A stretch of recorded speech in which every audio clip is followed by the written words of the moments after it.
Welcome to Friday night at Relove Guitars. Sam here. Oh, that's me. Look, hello. Yeah, Friday night, 1st of March. And we've got Adam's made in Mexico Strat here in for a setup. And a little bit of faded off finish there. Kind of had a little run into something, I think. Yeah, so oh look, it's rosewood. That's nice. Yeah, a little bit of misfitting neck there, and you can see that's cracked the finish in a couple of different places. That people will argue from now until the cows come home that isn't in the wood, but with something I can actually feel the step down. I would say it could easily be. It's a very thin piece of wood. There's absolutely no reason why it wouldn't be. No problem in terms of play. It doesn't affect it in any way. And to be honest, to fix that up, you'd need to thin down the neck pocket. Sorry, you'd need to enlarge the neck pocket or thin down the neck a little bit, just to give it a slightly looser fit, and then refinish the whole guitar, because you couldn't really do a spot repair on that. Anyway, we're not in the market for doing that, and it's not a big deal in how it plays. But we have a beautiful looking blue. It's had a couple of. It's had a knock or two.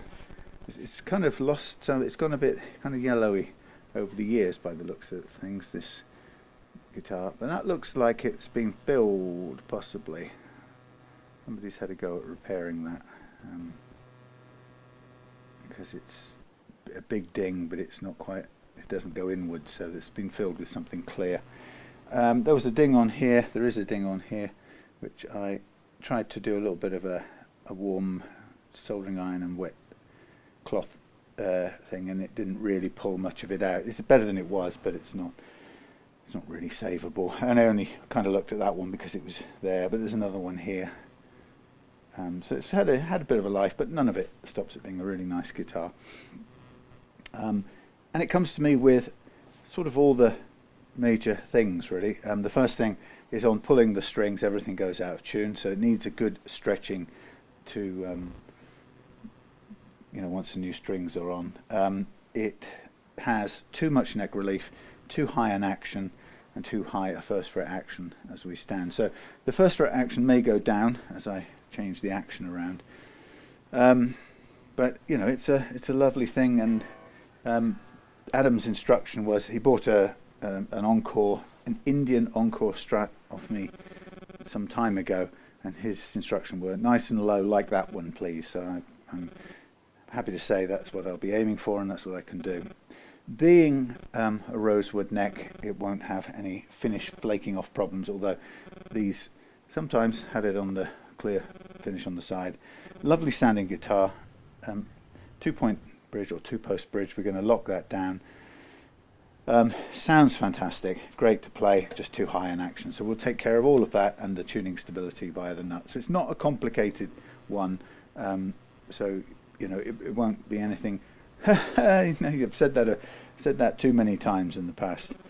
It's going to be straightforward, but it should be nice and accommodating, helpful. It should work with us, I should say. Anyway, so what I'm going to do first of all is I'm going to do the thing I normally do, which is to set the action the way I'd like it, and lock down the tremolo. Now I've only got one camera here today, I'm afraid. I forgot to bring my little SD card up, so we're on one exciting view the whole time. That's alright. It's the best camera to have. So there we are in the pocket, in the cavity. It's got a big full weight block, so I don't know if that's comes with. This says custom shop designed. I don't know what the model is exactly, but it's a Mexico made one. So anyway, what we're going to do is we're going to set this fixed down, flat down. Also, at the same time, I think we need to have a chance at adjusting the relief, because the relief on this was too great. Now, I saw a video the other day that said, here's how you do your change your neck heel mounted, get the word right, here's how you make an adjustment when the tremolo, sorry, the truss rod is a heel adjusted one at the end here. And I'd seen them do it loads of times before. I just never really thought it was a very good idea. I mean, they say, oh yeah, you don't need to take this off, you can keep the strings on and it's all so much easier. Well, yes and no. I mean, to be fair, I can take the strings off and leave them connected up when I take them neck off completely anyway. But let's do it the way they say. So here is our guitar in tune for now. And the relief here is absolutely huge. It's about 1 millimeter, which is way too much. So we want to take this off. So let's do what the thing recommends. Now, they recommend, well, I don't quite know if they said how far, but their idea is you take this off, such much. Anyone know the film reference for that?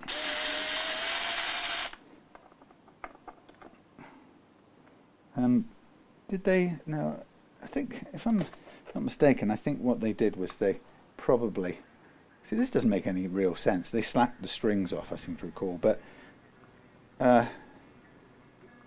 this sort of defeats the object. I'm sure that was one of the steps. You slack the strings off, we're not going to get a reading, so we're going to get to adjust the thing, and the idea is it might be just a few milliseconds quicker. We shall see. I don't quite like the idea of sort of rattling this round half on, half off.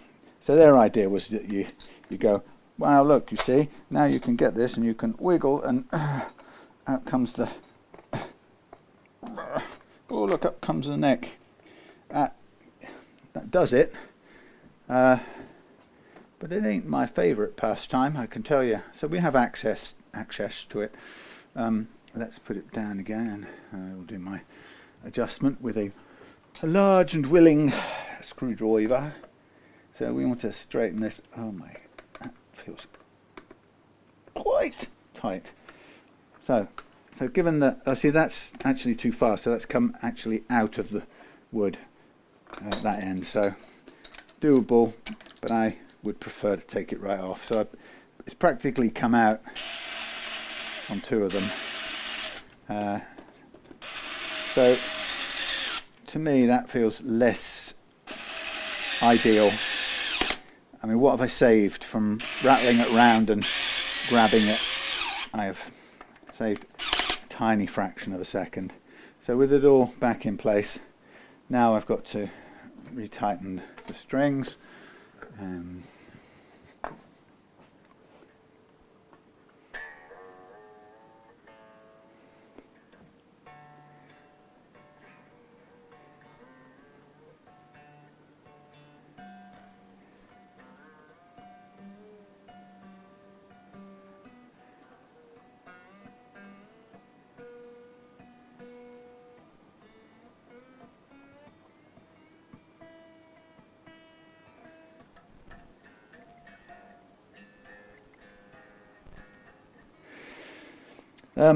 We've got a bit of the tremolo actually is on a bit of float anyway at the moment, which isn't ideal for this purpose, so we'd probably just be better off tying that down.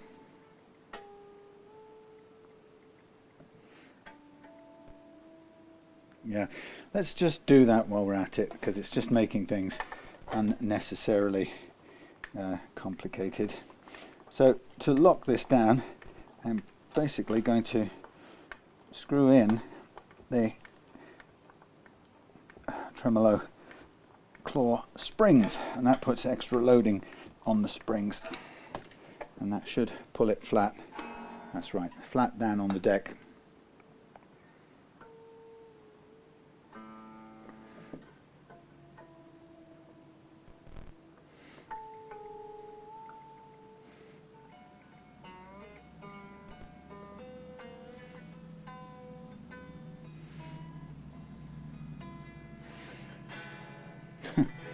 Horribly out of tune still. Let's just check and see what we've got in terms of relief. So the idea is to adjust the relief Wow, that is better, but that, right, so here's my feeling. I am not at all convinced that this neck is going to let us adjust, and I want a better grip at it. I don't want to be doing it through here, so I'm going to this time take the neck off, show you my way that I would do it. I'll do it my way. So the capo is on, so that I saved myself from the strings coming off, and here I'm going to just take these fellas off completely, and this time I'm still really having to do it by guesswork and then follow up with a check. And actually, if you saw it the first time round the way I did it, that's exactly what I was doing there. Yes, I rattled and pulled it up and actually pulled out the screws out of a couple of the holes here, which would make them slightly more ragged, which is not what I want at all.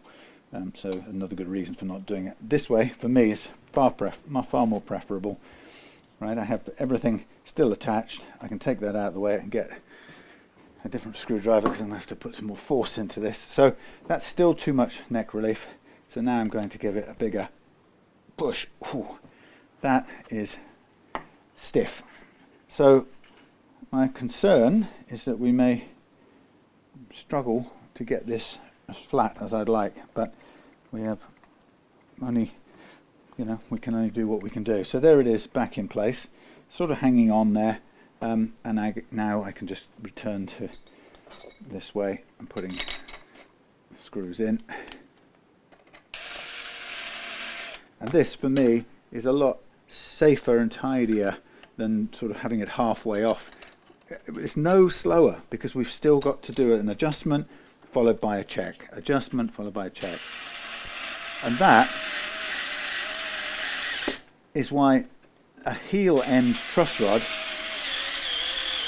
is always more difficult to adjust. No matter how many people say, oh, you can do this and you can half pull it out, and see this little cutaway here that allows you to, it doesn't make it easy at all.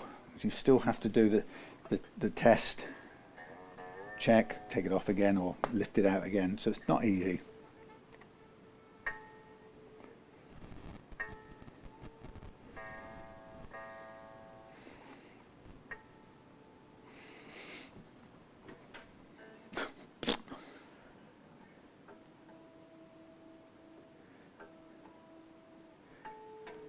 Yes, right, it's floppy.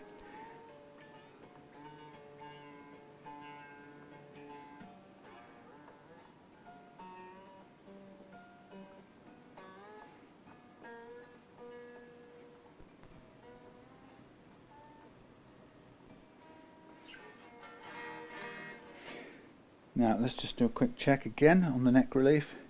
That's closer. That's a lot of shove to get it as flat as that, but I think we'll have to live with that because I don't think it's going to go any further. So that's a nearly worn out truss rod adjuster, or truss rod really. Okay, so what we're going to do is we're going to set this up the way we want it. So I'm going to get me one of these little hex drivers. Now this is a Mexico one, so it should use the American one, which I didn't bring. The US Imperial troops. Okay, so now what I'm going to do, the idea is I want to set the action I want in terms of neck relief, first and last fret action. So way too high.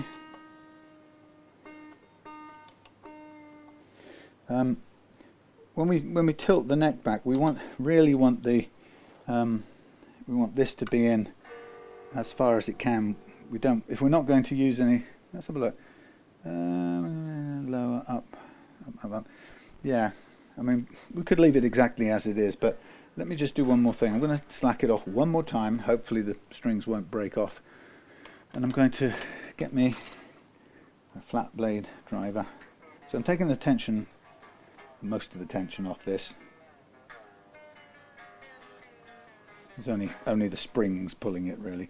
And what I just want to do in this case is I want to just make sure that this is as far in as it will go, and in fact it already is, so that's fine. We can't really do anything else about that. Ow. So now I'll go back to pitch.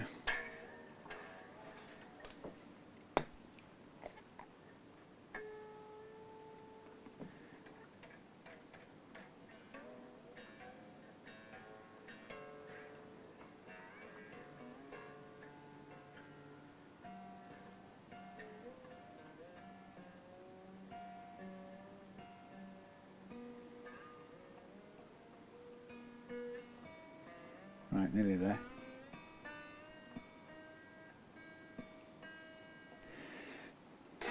Okay, so now I'm going to use my gauge here to set the playing action at the last fret where I really want it. So currently it's very high, so we'll just go, I'm running from on a 9.5 from 1.5 millimeters on the low E across to about 1.2 on the high E, and a 9.5 inch radius neck, which is what this is, should handle that quite nicely. Maybe need a little tiny bit of fret leveling to alleviate any fret slap, which is quite common to require that.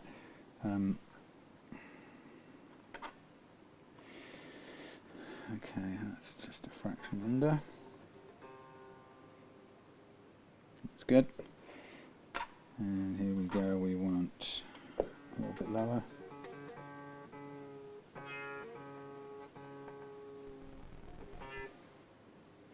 I can very often see the correct positioning by eye, which is quite good. He said, measuring it, yeah, just about.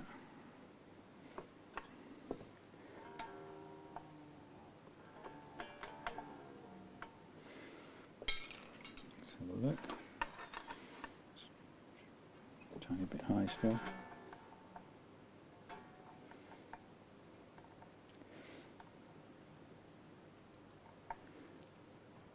Obviously the strings kind of go over in a bit of a curve. They follow the radius of the frets, so I'm taking my reference point from the frets really by measuring them here like this.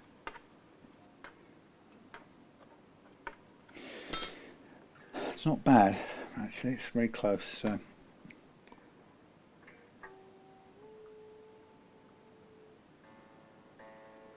So we've now got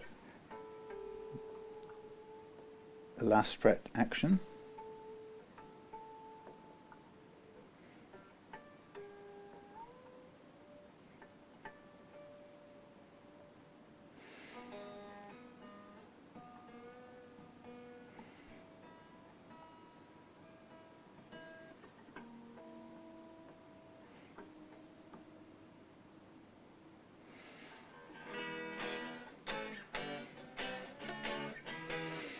Okay, we're getting there. Now, with the first, the neck relief set as flat as we can make it, but with still plenty enough gap that I mean, perhaps a tiny bit more than I would like, but that's as much as we're going to bend out of it.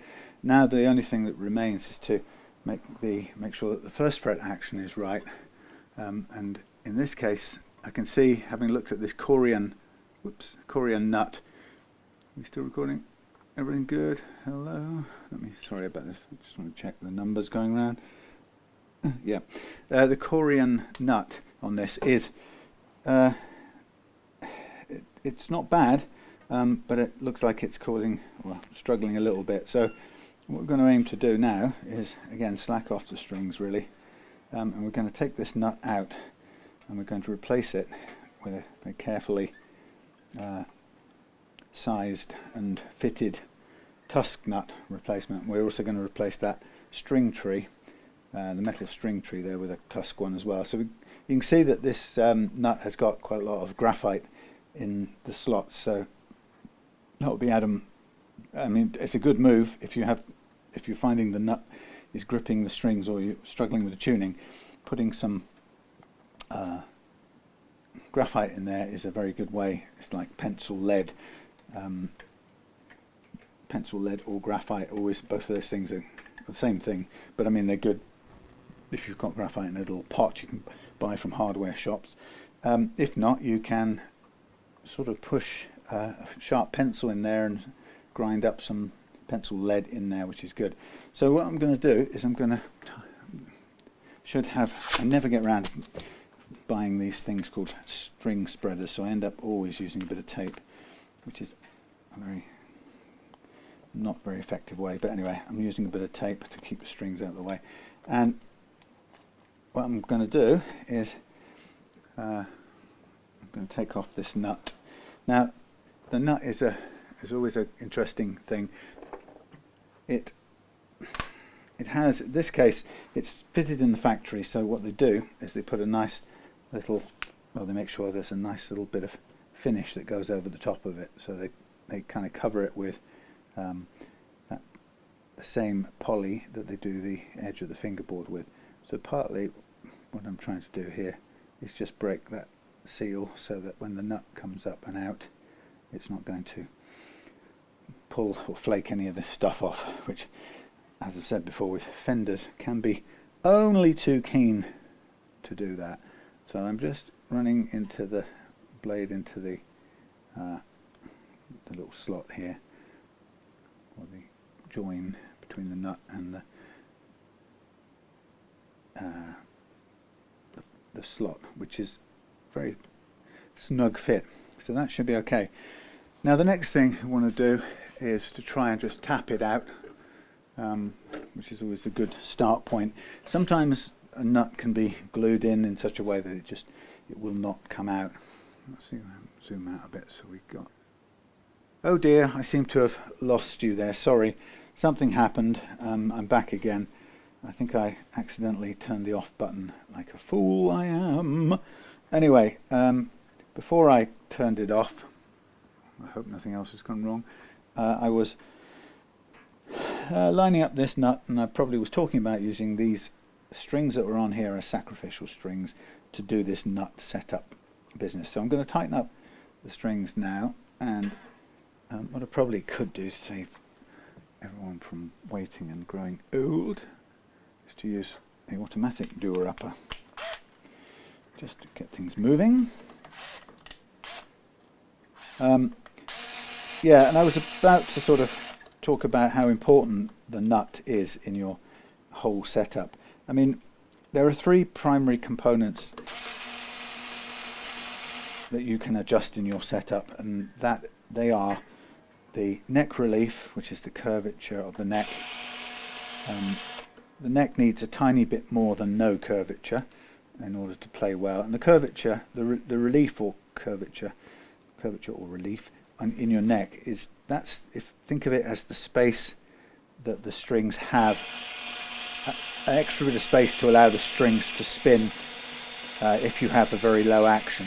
Obviously if you have a very high playing action at the bridge end, not in Wales but the bridge end, if you have a very high, I judged that wrong, I think I'm going to take this off the other side now it's lined up. Good, well I'm glad I worked that out anyway. Yeah, if you have a very high last fret or bridge action, you don't need so much relief because you've created space for the strings to move by virtue of having a high action. But most people want a low action, and I know Adam does. So when you have a low action, then it's when the little bit of curvature in your neck becomes important, because it allows the strings to spin a little bit more in there, round about their middle part, which is where they move most. And so a little bit of relief helps them do that.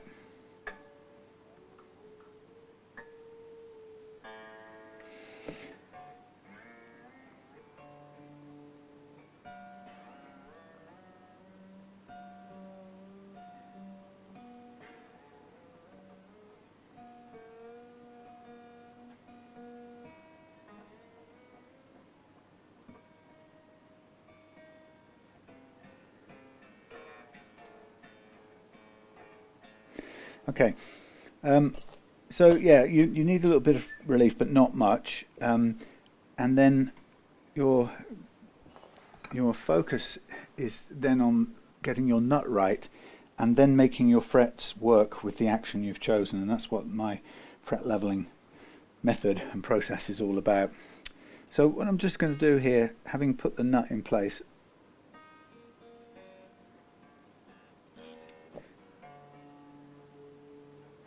I'm just looking to see what the first fret action is, knowing that I've already got my neck relief dialed in, I've got my last fret action where I want it, or yeah, pretty much where I want it, and now I'm setting the first fret, the last of the three parts, so the neck relief, the last fret action and the first fret. and this is a little bit high. Now, I've done this lots of times before. I could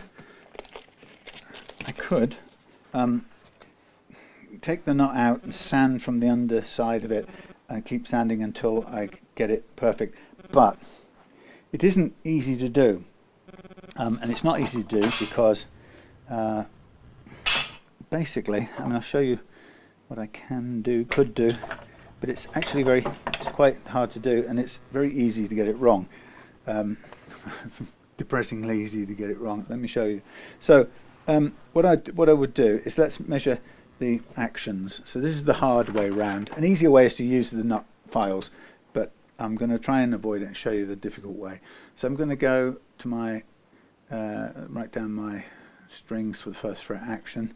I'm going to measure them here, and I'm going to see what I've got. So first of all, let's have a look at,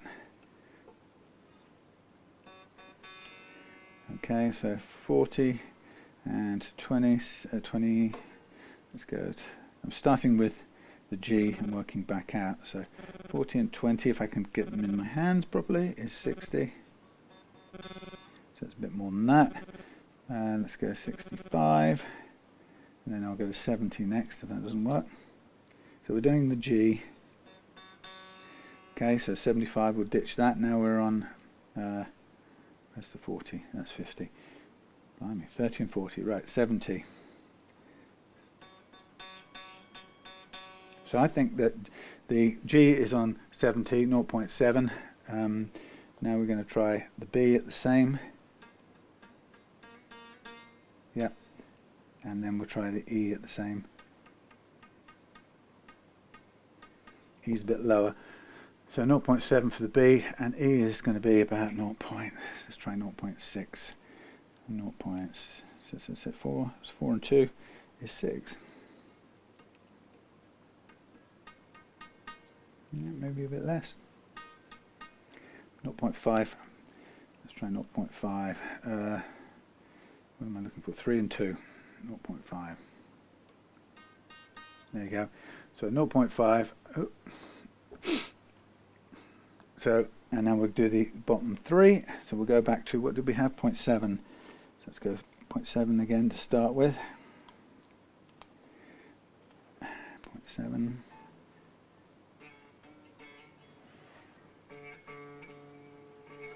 Yep, just on that. 0.7. Let's go to the A.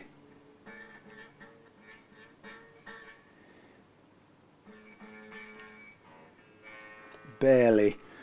I would say 0.65 on the A, and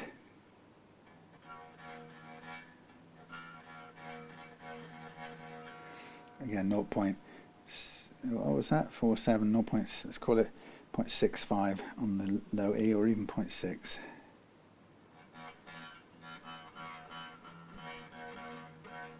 I'm going to call it 0.6. 0.6. So.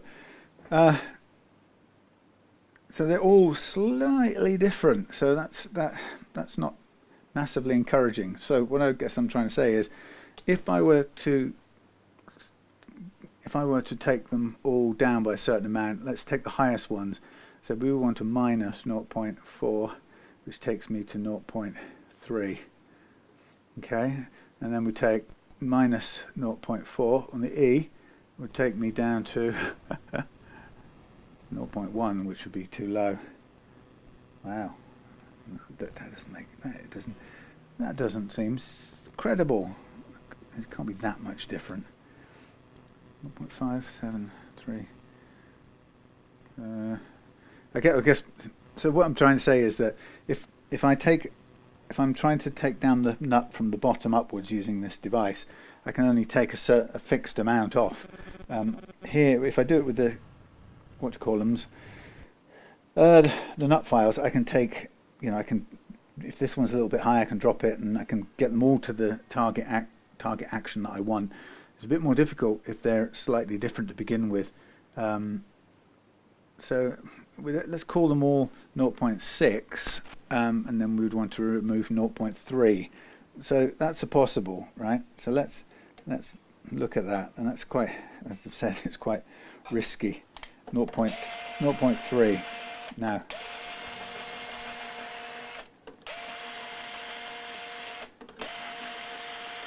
.3 is conservative. We could say 0.2 if we're going to be really scaredy. So how do you get 0.3 mils down on that? Well, what you do, no, I did decide it's going to come off the top edge, didn't I? Yeah. Yeah. To get it down to where we want to take it, what we'll do is we measure now. So I'll draw my nut matron on the board, and I'm going to measure the thickness at the 2E strings. So I'll just draw it for my own sort of benefit, and I go that one thickness and that one thickness, and I go, and the high E, as close as we can get to the slot, that's 3.92. 3.92. That didn't come out as a 9, now it is. And then the bass one, because it slips into the slot, it'll be less, so we call it 3.47. 3.47.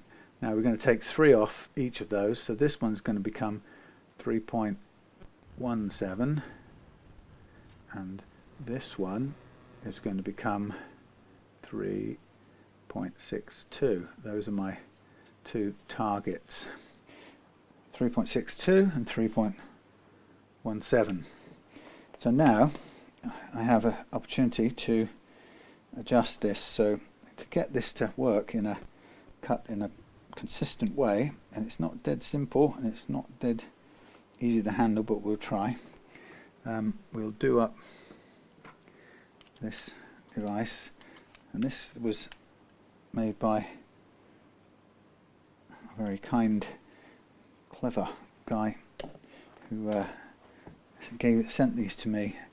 So we've got a concave piece and I can now basically, whoops, it's the wrong, it's actually this piece here is the wrong one, but it doesn't matter because I'm not depending on the radius of the plastic in any way.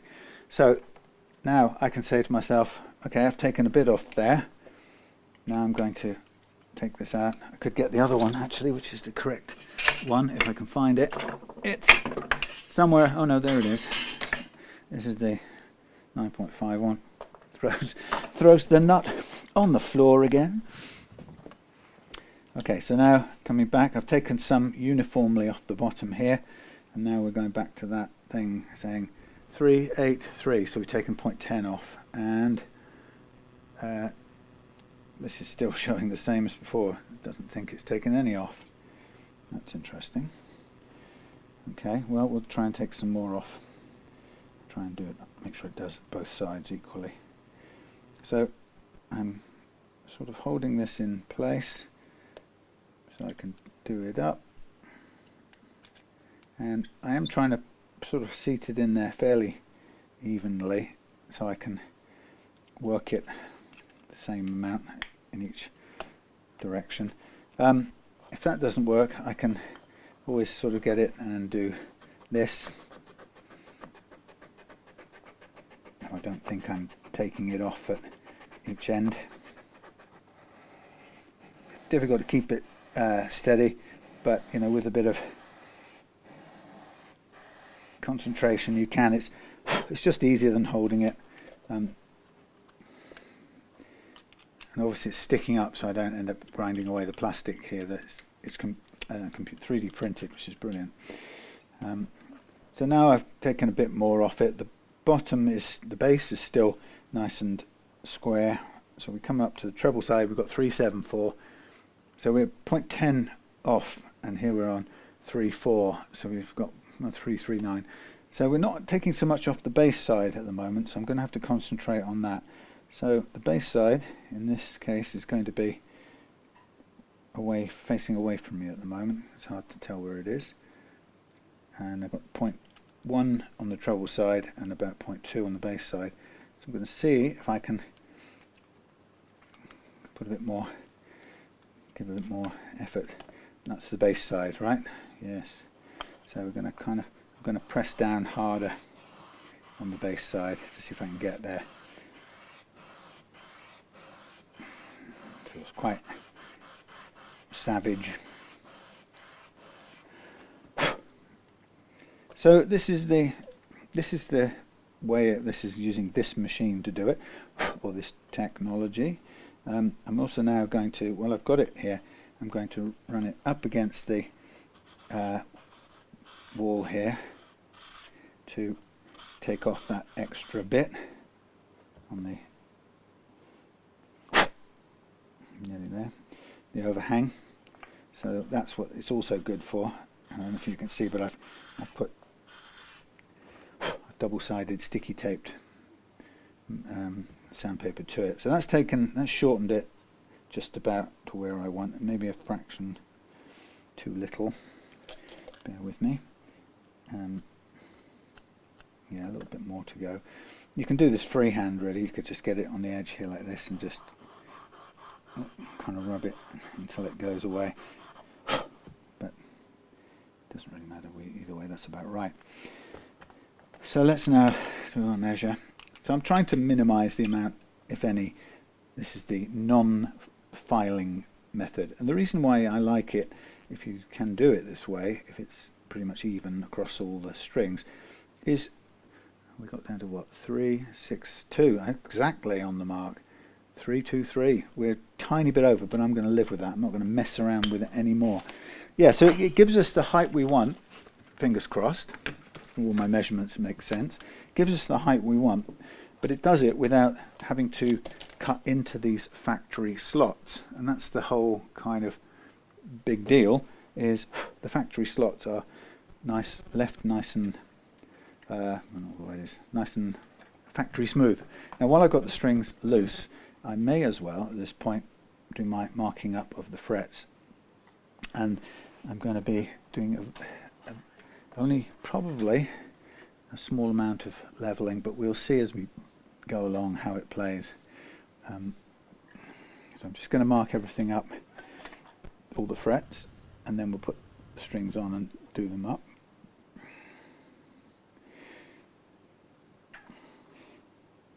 So today was a funeral in Moscow of Navalny, and I've got to say, when you see a bunch of people lining up and you know full well whose faces are going to be recorded by the secret services, and there may well be some serious consequences for them attending, it's quite humbling to think about the courage that takes to do it. I really, given what it entails, I honestly can't imagine or can't answer whether I would have the courage to do it.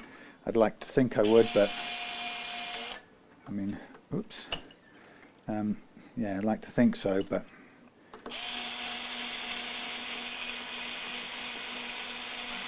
imagine ending up in some nasty prison cell somewhere because you showed your respect for an opposition politician.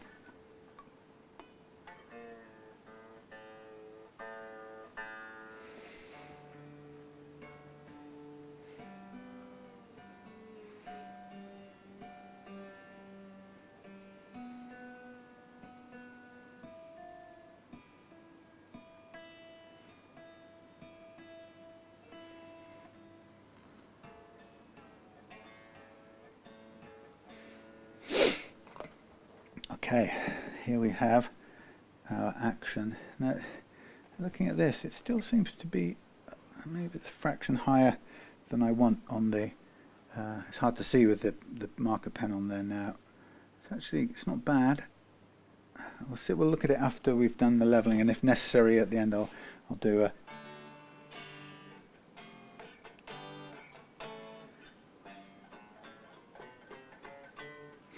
right. Yeah, we'll double check it at the end. So what I'm going to do now is I'm going to do what hopefully will be a light fret leveling on this guitar, and then we'll do the whole recrowning sanding and polishing the frets out. So there's a so-so view. Obviously the nut is currently not yet glued in, so we'll do that a bit later when we're sure about everything. So the old banana comes out to play. Yeah, no, so seeing those people, you know, lines of people and all the Secret Service apparatus sort of driving up and down, where they had all their sort of blue buses there, which is the Rosgvardia buses, the people who sort of keep law and order, i.e. bung dissidents into prisons, cart them off. Anyway, my respect to those brave individuals who paid their respects to somebody. And the funny part is, you know, Navalny doesn't need, shouldn't be, I don't think should be too, I don't know what the word is, you know, not, God, there's lots of ups and downs on this neck. He shouldn't be too canonized, you know what I mean. He's he was, apparently he was all for Crimea remaining Russian, or keeping it and not giving it back. Right, so we've got cutting, not cutting, cutting, cutting, cutting, cutting, cutting, cutting, cutting, a lot, not so much, well, cutting, a lot, cutting, no cutting. So we've got this kink in the neck. I'm just going to see, I can see, we've got, yeah, a bit of a interesting kink right up here on the neck. And that's going to mess up our playing when it comes, unless we can reach into it and make a difference. So one of the things about fret leveling that I've discovered is that normal sort of methods tend to, I'm just cutting into it. So we've got a low spot right here which is causing problems. It may cause some choke outs, we'll see. I'll stop where it is for now based on experience, and I'll see what we need to do, if we need to do any more. Yeah, so a lot of fret leveling approaches and methods concentrate on, or think about the frets as individual frets being high and low, and you know, the art is to, you know, it's simple to understand. When you've got a high fret, you know, you take it down and you sort of blend it in with the others all round. Maybe not, I don't hear talked about quite so often, the low fret, which actually demands that you kind of bottom it out by leveling everything around it a little bit, which is quite wasteful. But as you can see, a low fret is something that really dictates your playability more than a high fret. But beyond that, there are the issue of clusters of frets. So what you get is hills and valleys. Now right here, it's not bad. I can just hear it beginning to zizz. And that's because right there is in a gap, and it makes the following frets relatively high. And that's the downside, or that's the consequence, or the effect of a valley in this overall topography of the fingerboard.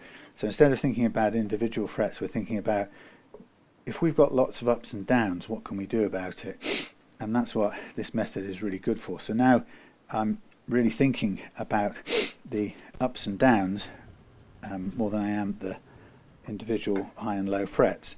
So having calibrated the G track, as I call it, I'm now going to now I'm leveling with pretty much just gravity. I'm not really pushing anywhere. I'm just trying to let the tool, or the bar, tell me what's high and what's low, and where the clusters of highs and lows are, more importantly. And I'm expecting to see the low patch up here continue across. And the great thing about this method is that it's still finding a low patch there, and there's a really high one there. So it's taking down that high one. These are all just getting a little bit of work. That one's low as well. But we've got a low segment right here, which the further we go across will make more of a buzz, and we'll have to work a bit harder as we get into the wound strings. And that will be the result of this group of frets in a ditch, I call it.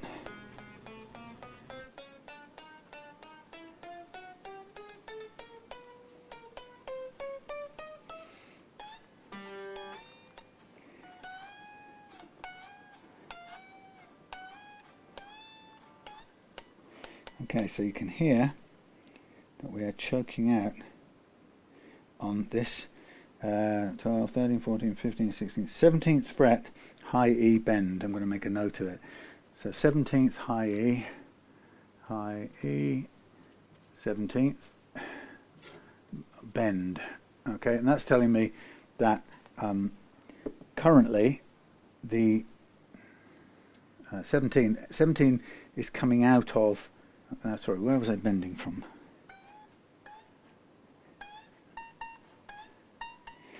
So it was bending the 16th, high 16th bend, choking on 17th. Choke, 17th. Right, so that makes sense. So the 16th is right there in the dip.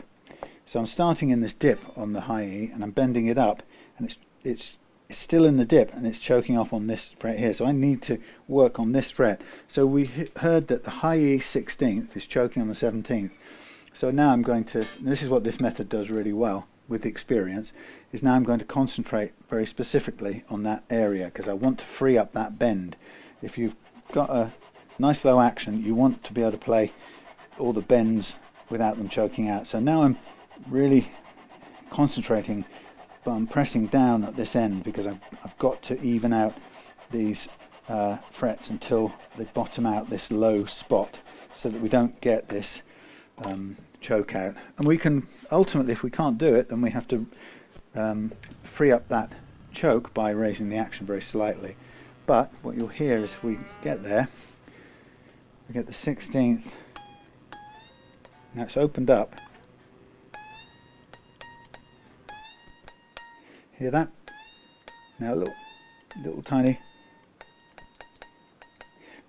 still a tiny bit of zing there, but it's suddenly playing, and it wasn't before. Now, as you can tell, this is a very, very tiny clearance, and if the action were to change a tiny bit further down, then it wouldn't play again. It would, So we're setting this for absolutely spot on for the action that we've chosen, nothing else. I mean, obviously you can go up from that, but if you go a fraction lower, this will choke out again.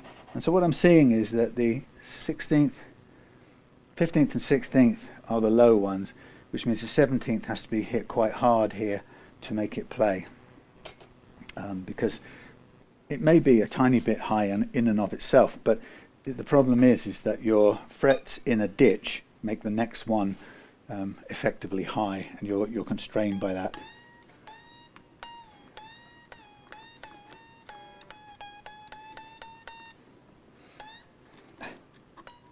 Eventually you choke out. I'm not going to worry about that, but I wanted to get that one bend out.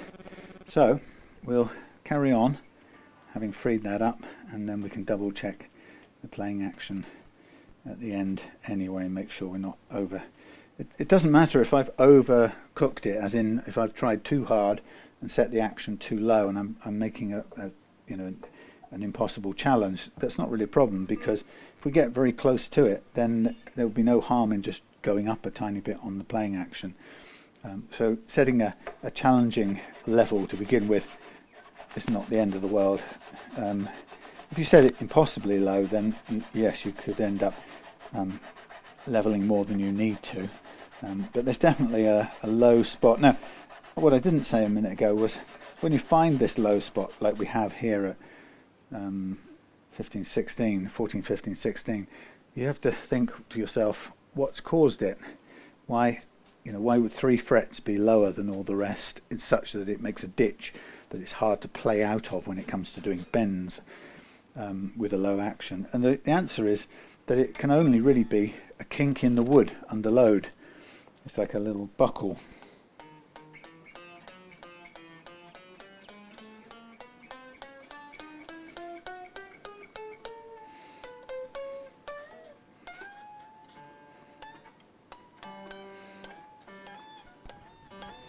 Yeah, that 16th is the only one coming out of that ditch there, and to the 17th fret is the only one that's causing putting up a fight. I'm just going to go back very quickly over these first two and just hit that spot a little bit harder. See if we can ease off that zing at this end altogether. So, you know, having moved from using it very, very lightly to give me a sort of an overall diagnostic feel, I'm now working it a bit harder to at one place to tackle this little cluster of frets. And I'm going to do the same again on the B, again working on the 17th really and beyond, because it's just, that's what's getting in the way. And if we just get those as clean as we can, then we will have a nice bendability. Now once I get past the bend area, now you see, for that to work I've had to take quite a lot off these remaining frets, because the point being is, if you've got a dip, if you've got a ping, if you've got a trough here in these frets, then these are always going to be high. So the only thing you can really do is, if you're trying to get down, you have to bottom out this low trench. You can only really do it by taking stuff off these, which isn't a terrible thing because they're right at the end anyway. But just there's no other way other than raising your playing action, and that's the constraint that obviously everybody, not many people, quite understandably want to be constrained by. They want a lower playing. Most people want a lower playing guitar, and I don't blame them. So this is how you get it. And now once I've gone past the middle, I'm now sort of thinking, that's too bent. I'm now thinking about the wound strings. So I'm less likely to be worried about choke outs across on these. Sometimes you can get them going in the other direction when you bend down. You can hear them choke out and you have to do some work. But what I'm concerned about now on the D, we've done the D, but on the A and the E now is what I call fret slap. And this is where the slight lack of space due to hills or valleys, slight high spots or slight dips, those can just sort of get in the way of the they can make a series of ups and downs, which the peaks of which can just interfere with the spinning of the strings. And of course the wound strings, thicker wound strings, tend to want to spin and rotate more, so we tend to have to do, this is where the extra work has to come in, but it's not really for the purpose of bending, it's for the purpose of getting rid of what I call fret slap. And fret slap is a very particular sound, and it accompanies a whole series of notes. Sometimes all the notes up the string can be slapping.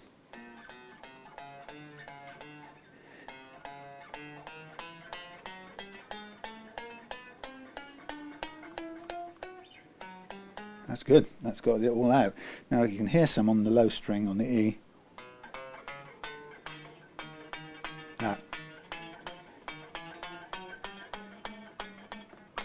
Now that's in the dip, you see. The notes are dead. So it's going to really matter now in the low E track, but that's fine, that's what we're expecting. So here we go.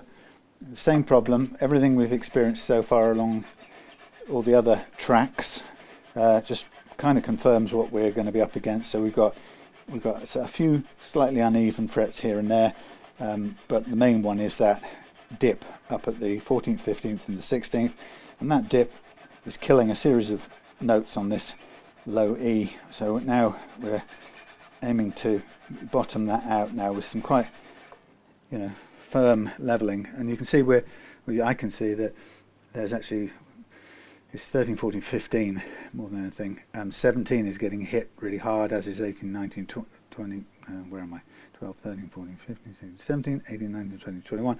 Last four are getting hit hard because these four here are still low, and those things will be creating that dead note. So if we want it not to be dead, we either raise the action to a noticeably high action, kind of where the guitar was when I just got it, or we persevere with the leveling.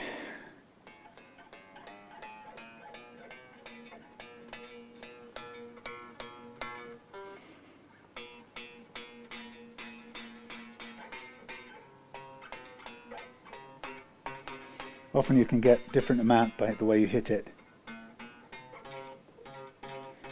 Okay, a bit around the 9th.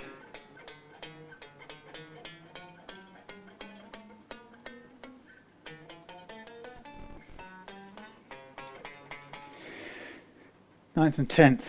So again, I'm going to go back in with this and sort of concentrate a little bit on there, sort of this area here. So what I mean by concentrating is I'm just really pressing down a little bit, focusing a bit of downward pressure there, and the aim is to just level out the high spot, or even out the low spot that's there.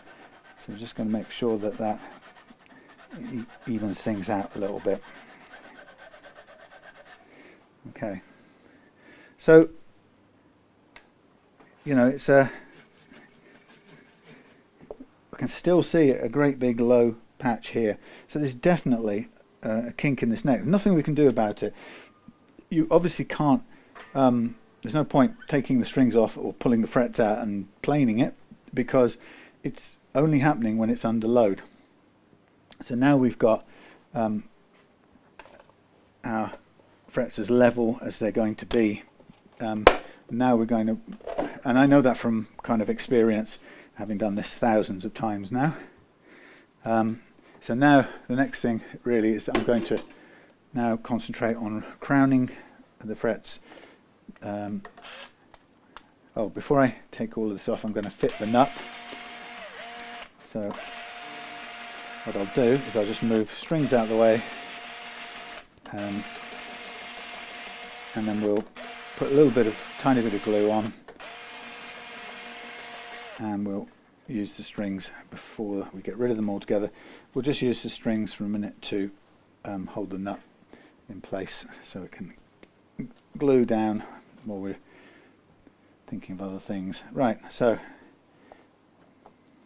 tiny bit of glue, and it's quite difficult to actually glue and nuts, mate. It's very difficult to work, because if you take them off completely, you get them out of the way like this, and then you've got to get the nut into position, which it doesn't want to do now, and then you sort of drop it in there. It's not going to do, damn it. Look at that, now I've got it at different points on my fingers. So now I'm going to drop it in. Now I'm going to get it in there and push it flush, if I can, with that end.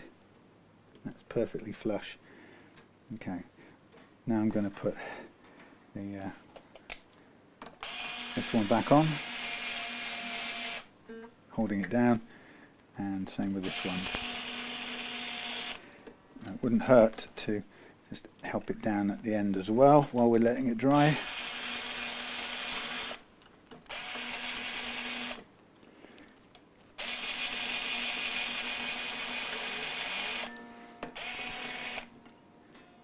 Come on, out and in. So just for a few minutes while it dries.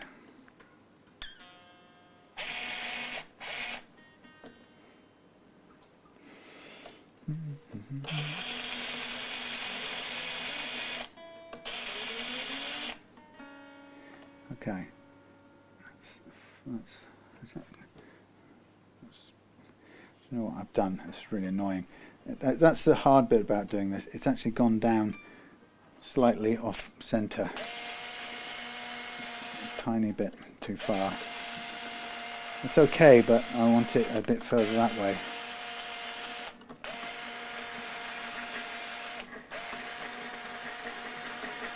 So while I have a chance, oops, I've come those strings all together. I'm going to see if I can just encourage this out before it sets forever. Right, Now what I'm going to do is I'm just going to put it back in flush, and then we're going to call it quits. Right. Still we'll have a little bit of glue in there to dry.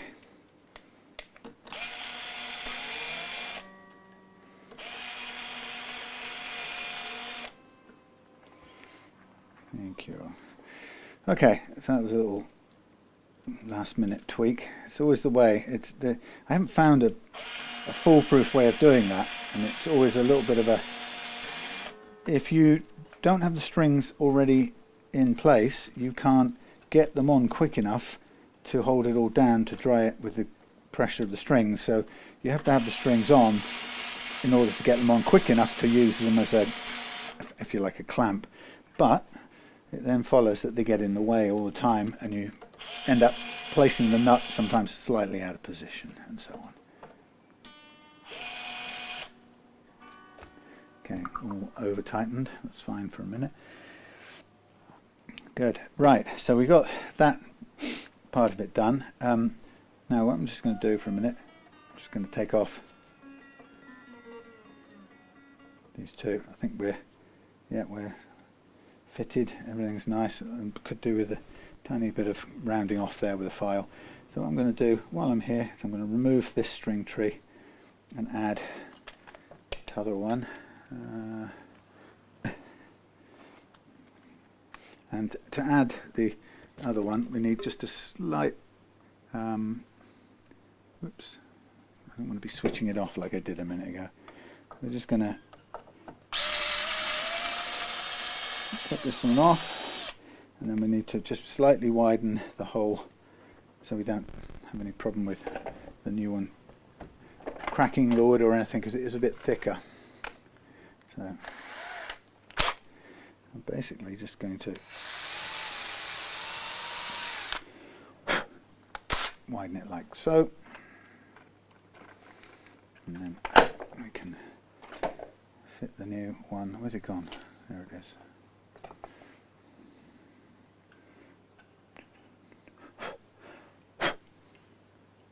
Yeah, so having done the nut from the bottom upwards, providing it's all right, then it means I don't have to mess up the factory slots. And it's not the end of the world if I have to. Sometimes I just have to. It's the only way to make it work. But I try not to. It's my sort of my perfection target. And if it plays okay, then I can be confident that's got that bit done, and we don't have to worry. Okay, but if I do a check at the end and it says it absolutely needs a little bit of reduction on one or the other, then we'll take it down, because the correct action is the most important part of it. Okay, so now I'm slacking off the strings, and they've done their service, so I'm going to now snip them off, and we'll put new ones on shortly. So the precision part, if you like, is done. So to retrack, what I did was I set the three primary components of the action, which are firstly the neck relief, secondly the last fret action, and thirdly the first fret action. So I set those in that order to a target. Oh, but that was after I'd locked off the tremolo, so I hard-tailed it for the purposes of that, and because we're going to leave it hard-tailed. So then I set the three components of the action, and then I played it to see, or checked it to see what effect that has, and I knew it was going to cause some problems that I would then need to cure with fret leveling. So then the next thing I did was get the mark up the frets and do the fret leveling at the chosen action. And the good thing about that is that it as I say, it won't, once you've put the set it to the chosen action, before you do the fret leveling, you expect it not to play, because most guitars that you'll find, certainly second hand, they'll come to you usually with the action set as low as they will possibly go before you get unbearable buzzing. And so when I set the action that I want instead of the action that the frets will allow, we immediately, it will not like it. The frets will not like it because they're underneath that new low action with a flatter neck profile, there, flatter neck relief. The frets will be saying, look, I didn't want to play without buzzing before, and I'm certainly not going to play without buzzing now. You've lowered the action. So, but I set it anyway, and then the idea after that is to use the fret leveling approach to tell the frets what they have to do instead of having the playing action dictated to me by the frets, which is the sort of way where most of us are used to it. This method is about setting the playing action that we want and making the frets comply. Now, that was a low fret, so there's hardly any material hardly any recrowning needed. But as we get up the end here, we'll see quite a lot more work, especially on this end, on the bigger, fatter strings where I had to do a bit more work. But actually, you know, looking at it as we go up, I'm fairly happy that it's, you know, it's not a lot of metal removed for the improvement in action. So, was it Friday night? It's a Friday night. Often Friday night for me is, I tend to make it soldering night, wiring night, but tonight it isn't. But tomorrow I think it will be. So I think I'm going to be doing another of Andrew's left-handed Firebirds.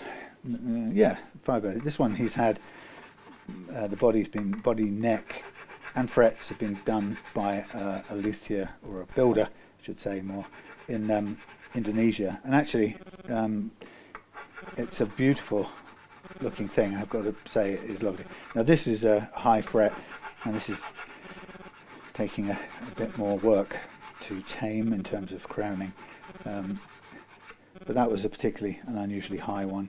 And then we go into a low spot up there, which when we get back to the low ones, we'll find that we just seem to skip past them because there's nothing to re-crown, since they weren't flattened, they were barely touched, or some of them weren't even touched at all.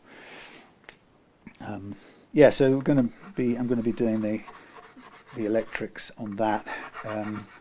Still waiting for some parts, so I won't do the geometric setup like we just did here. That's what I call it. I won't do that until the new tuners and bridge parts and stuff arrive, and I've got those fitted. I'm going to have to drill the bridge posts and stuff. But yeah, it's a lovely, beautifully made thing. It's a combination of teak and mango wood and something else, but gorgeous. You just imagine them out there in Indonesia with all that different hardwood forests to choose from. So now I'm just whizzing across these because they've barely been touched at either end really, and now we're back into the final few that had to take a bit of a beating to comply. And again, they take a bit longer. So yeah, that's the left-handed Firebird. I'm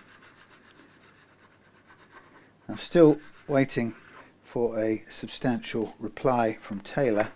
I was hoping I'd hear something by the end of this week today, but I haven't, so I'm going to write them over the weekend and sort of see if I can push them to come up with a position on this Justin's Taylor, because I don't think it's really very good what's happened.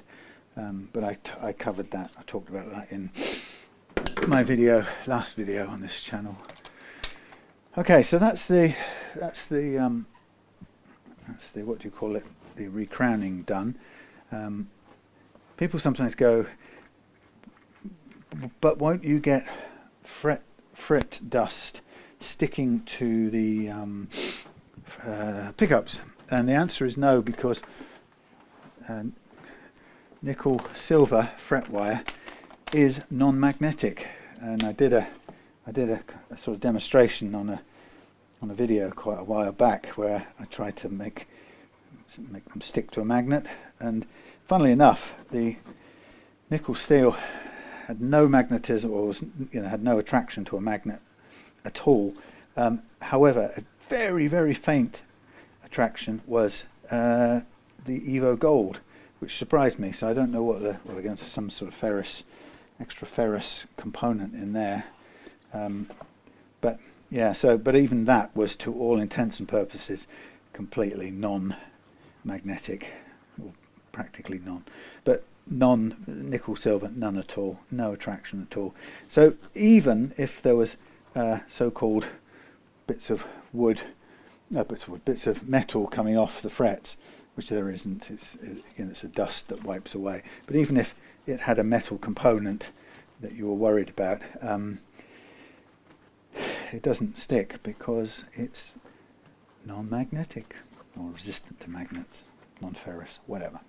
So look, there's my a quick clean down. Now I'm only doing a quick one because we've got to polish out these frets, and once I've done that, I'm going to just run over here with a file because they feel a tiny fraction sharp.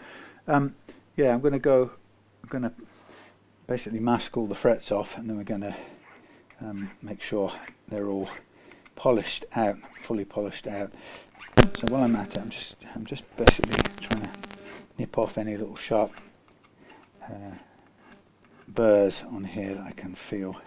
It just feels a little bit sharper than it needs to be. And what happens is when I do the sanding and polishing, I will kind of run over the edge of the frets as well, so that any little marks from this file then get picked up in the sanding.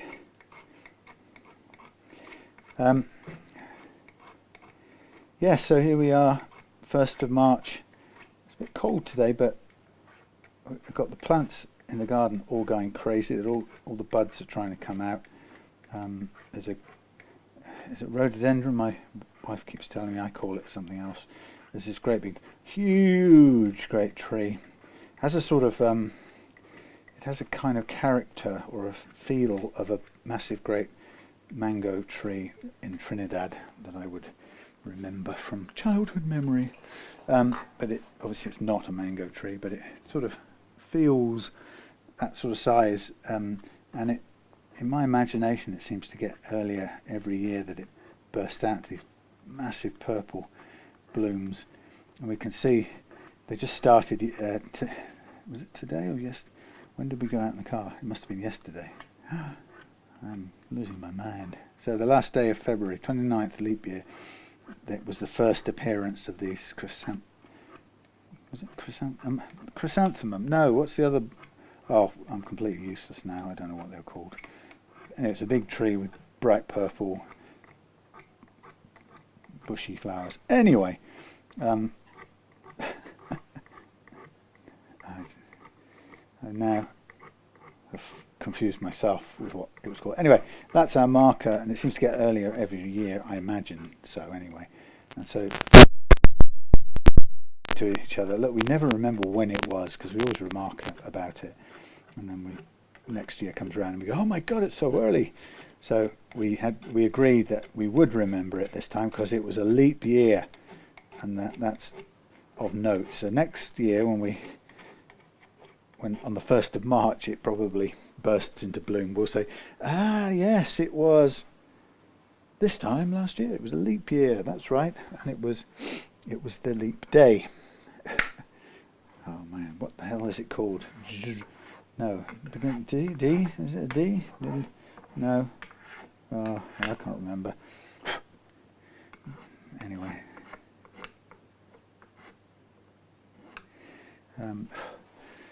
I'm terrible at remembering things like plant names. Right, so now for some boring stuff, as I throw things on the floor. Basically, as I now go through and mask all this off, you're welcome to stay with me while I do that. It's almost like not worth turning it off because I'm more than likely going to forget to switch it on or do something stupid like I did earlier. Anyway, so yeah, spring, set me free. beautiful time of the year, even when bad things are happening in the world. It's the hard bit to try and keep in perspective, I find. Well, it's not hard, but it's easy, can be easy. I can find myself, I've said on recent videos, I don't think I've ever been so lacking in hope for the human race at the moment as I am now, and and I've tried to explain that I don't mean that makes me worry, because I don't really worry in the sense that I'm accepting of what I cannot change.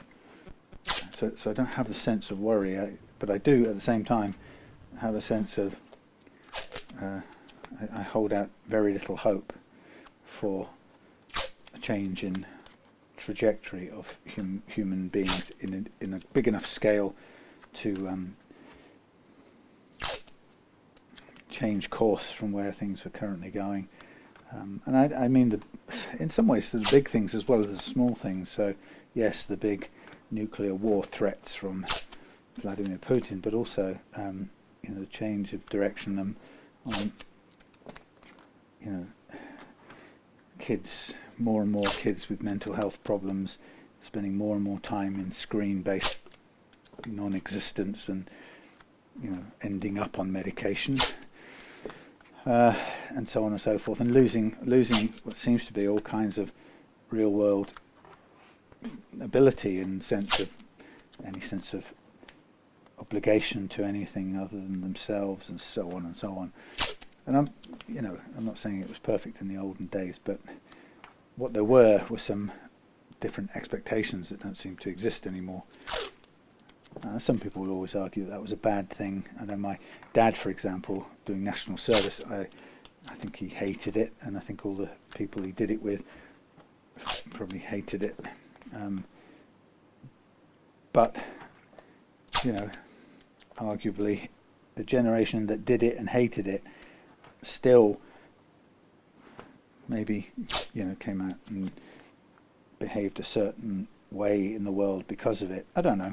I mean, it's not the be all and end all. But anyway, I'm not hugely optimistic about where we're going, including the sort of constant or the endless continual dumbing down that I see around me, as I did as a teacher or a lecturer as well. So sorry, I'm just trying to so not very optimistic about that changing. Part of me would love to still be involved in changing that, but it seems like you couldn't really do it because I don't know, I couldn't do it under a national curriculum type of constraint with all the leave it at that, the constraints of that. But yeah, so it feels like the ability to make a difference in it. I tried my utmost while I was doing it as a lecturer, but I think there wasn't much opportunity after a while. So I don't feel generally too optimistic, but I am accepting of it, and within that, then I do my best to make the most of the time and the luxurious life we have, in terms of compared to people in Gaza, we've got food. Compared to people in other parts of the world, we've got relative safety, and so on and so on. I'm hugely grateful for the stuff, the blessings we enjoy, even while the world is in a bad way. And I think the biggest thing I'm having to learn is to try and enjoy the beautiful and good, even while the world isn't perfect, and boy, is it not perfect at the moment. But sort of at a spiritual level, I suppose, it seems crazy to. I realised it is crazy to make the bad things about which I may or may not be able to do anything, but it's crazy to make the bad things cancel the blessings and beauty around me, because it's so tempting to do that sometimes. I catch myself feeling like how can I, if I don't have optimism for the future of humankind, and how can I swing in my hammock, or why am I even bothering to do this guitar? What's the point?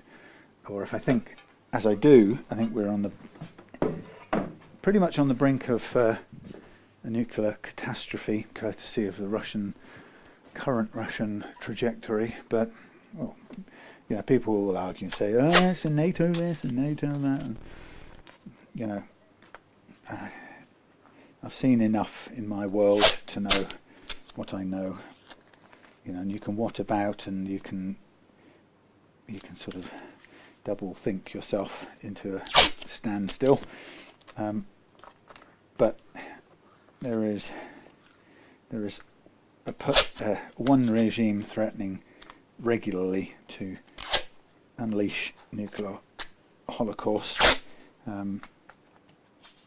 and because there is one regime doing that, that's the regime I hold accountable, or I place the blame on for taking us to the brink of it. But even at that, what can I do to stop that? And the answer, my friends, is blowing in the wind. The answer is nothing, really. And if I can't do anything, then is it even smart to be depressed about it and be morose and give up living? Give up on enjoying things and being present and enjoying the beauty that is around. And I think I would be. Well, I know I would be pretty disappointed in myself for doing that. So whatever the threats are, I am committed to being in the moment and seeing the best in the moment of what's around, which kind of coexists with actually not having, my experience kind of tells me that it's going one way at the moment, and so I can't change that, but I can be in charge of enjoying every day we've got and being grateful for every good thing we've got. And I know at a strangely, spiritually bigger level, I know that if only more of us were able to do that, then we wouldn't be in this state. Because when you can do that, you don't see violence and conquest and amassing tons of power. You don't see that as a solution to anything that you're experiencing. You realise you've already got just about everything you could ever need and should ever want. And it's only, these problems we're in only come from the sort of human fear of what when people acquire power, you see it the same all the time. They're as soon as they acquire power because they're afraid. They're not good enough. Life isn't secure enough for them. So they're living in fear, and for them, basically only acquiring power and wealth usually will help them. They think will make them feel secure, and of course they get it, and then they don't feel secure because wealth and power and material things never made anybody feel secure, which is bloody obvious if you if you look at any rich and famous supermodel that you could tell yourself, if you had a third of, tenth of their charm and good looks and their beautiful physique and so on and so forth, then your life would be absolutely wonderful. And yet theirs isn't, and that you know, they kill themselves or starve themselves or self-harm or whatever, and their lives are sometimes terrible, and sometimes they kill themselves. You know, and so it's like we don't need any more. You know, none of the tyrants and dictators we've ever watched rise and fall. You know, the more they took by the sword, the more they fell by it. And all of them that rose and fell, you know, their conquests and wealth and power and control of other people, we know it never made them truly happy. We know it. You know, was Adolf Hitler happy in that dank, fetid paranoia of the Berlin bunker in 1945, with the Russians closing in a few block by block towards the bunker? Of course he wasn't. He lived a terrible subterranean paranoia, you know, agonies of betrayal and hatred and anger towards those who he felt had let him down, including the entire population of Germany he didn't think had deserved to survive. You know, and so, you know, if you look at all these people, will Elon Musk, you know, will we look at him and think, God, that man is really laid back and happy? We won't. We know it. We'll look at him and go, God, he's made his life so miserable and complicated, I wouldn't want to be him in 1,000 years, and so on and so forth. And the problem is, I guess there's two kinds of people. There's those who do look at wealthy, famous, power-grabbing people and think that you know, people who look at them and know that doesn't bring happiness, and actually shudder, and you know, the very thought of being anything like them, it makes you shudder. And there are other people who look at those people and wish they could be them, because they're convinced that wealth and money and power over other people will equal freedom and happiness.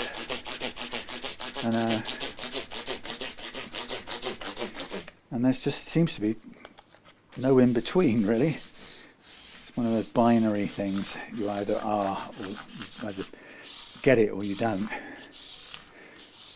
But you know, we know it.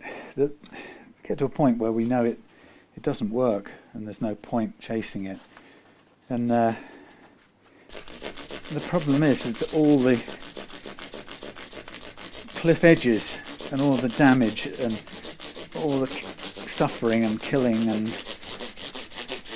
terrible injustices and so on and so on, they're always committed by mostly men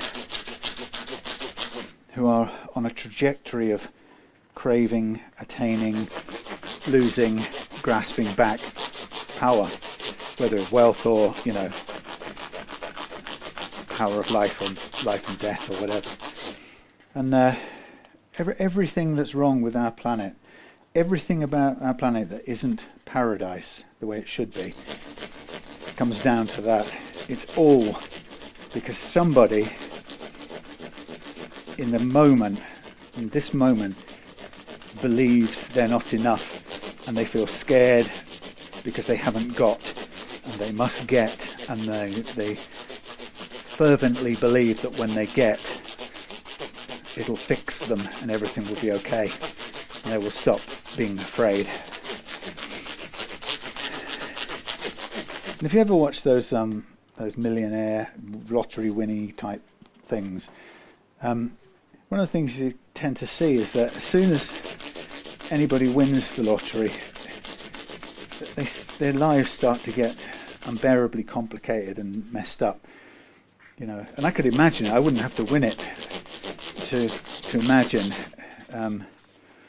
actually how difficult and messy it could be, and it would likely be, you know, the idea that as soon as you, I mean, forget winning the lottery, you know, you know, think of those of us who don't have new cars. I think I've had one new vehicle in my life, and that was my motorbike years ago. But you know, if you said, oh look, you've just won enough on the lottery, and you could buy yourself a nice new sports car or something, a sexy car, first time you can buy what you like. Do you know, straight away I would think, oh God, where can I keep it? Because outside of my house, in where we live, it's a bit of a rough sort of environment, and cars get banged. There's not enough room for everybody to park and get in and out of the car. And then kids play football, and then kids do worse things because they don't really respect people's stuff and whatever. So as soon as I would think of getting a brand new car, the thought comes with it, yeah, but it would be scratched and damaged from the day one. And the question then I have to ask myself is,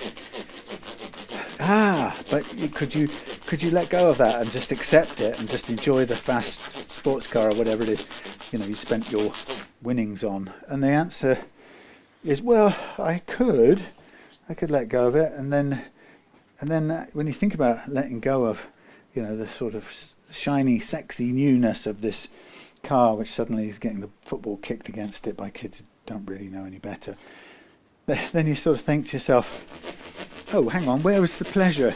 You know, because now it's getting dented, and I've got to, every day it gets scratched, I've got to sort of, what do? Do I get angry, like I watch some neighbours who get angry when their cars get scratched, and I see them working themselves up into a lather of rage because some little tow rag in the village, you know, blah blah blah, cares so little, so badly brought up, yada yada yada yada yada, you know. And I've experienced the same thing, you know. Our nothing to write home about little car gets, you know, regularly dinged, and, you know, come home one day and there's a big scrape on the bumper thing, plastic bumper's being banged in, and somebody's clearly in town or driven into the close and scraped the hell out of it. And you know, each time that happens, I catch myself thinking, now what am I going to feel now?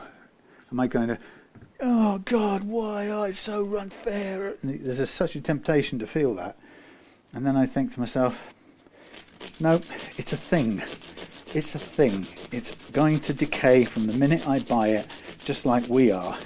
It's a thing. If I spend my life worrying about this thing decaying, which it's doing from the minute I get it, then I'm just going to be miserable the whole damn time.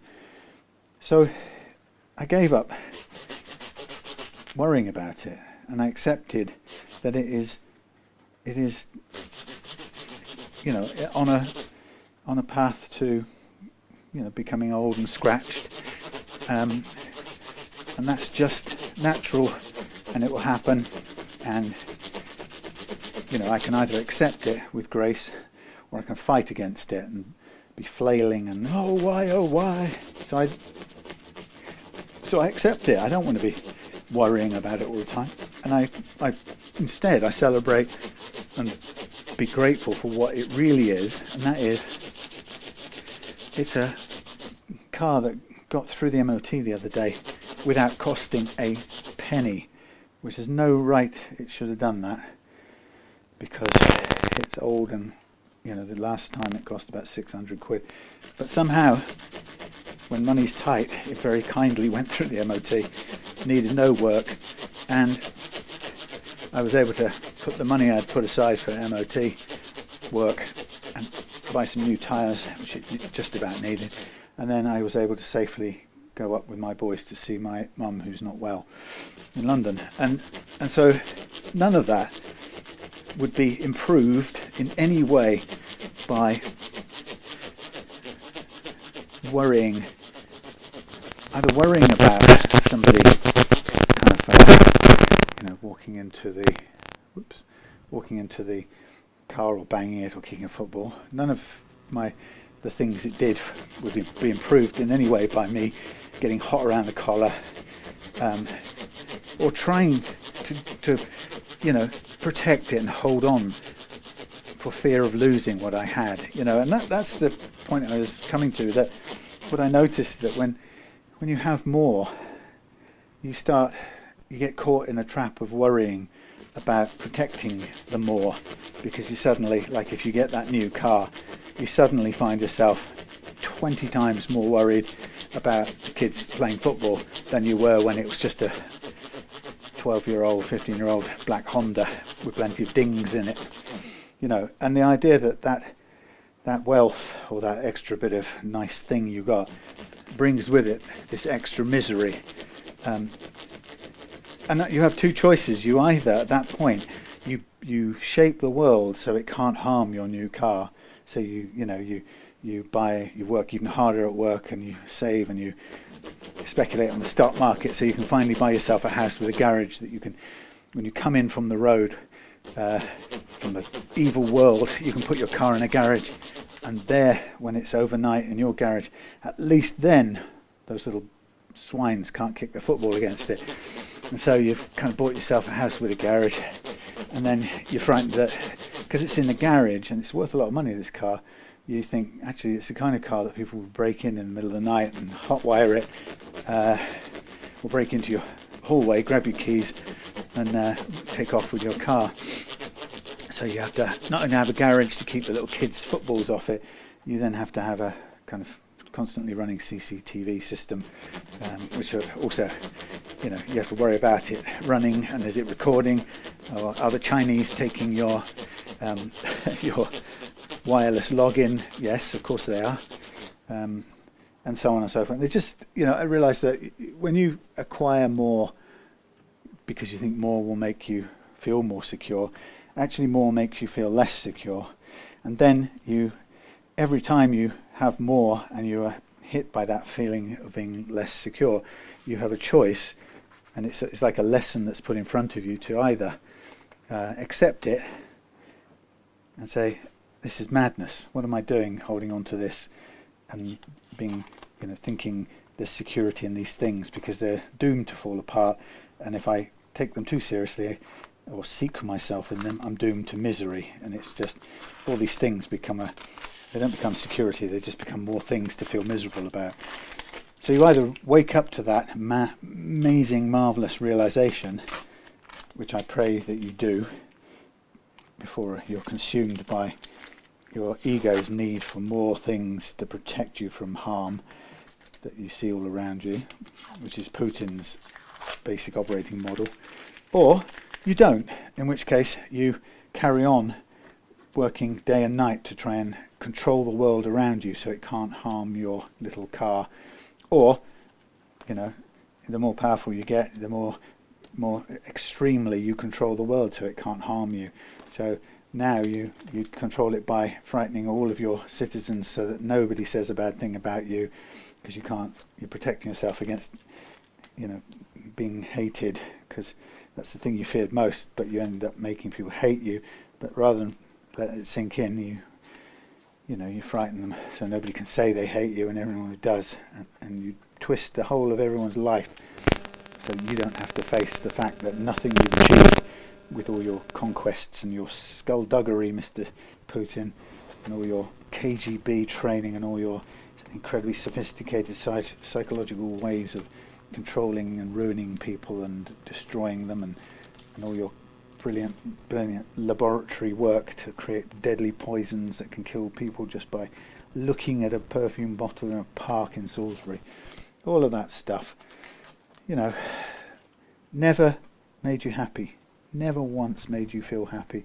And the more power you've grasped and taken away from the world, and the more power you wield over people, evidently the less happy you are. Because what kind of happy person could send 500,000 young men that he has responsibility for? If I were head of a country, those would be my young men, and could I send 500,000 of them to die in another country just so I can be remembered by posterity in some big fanfare.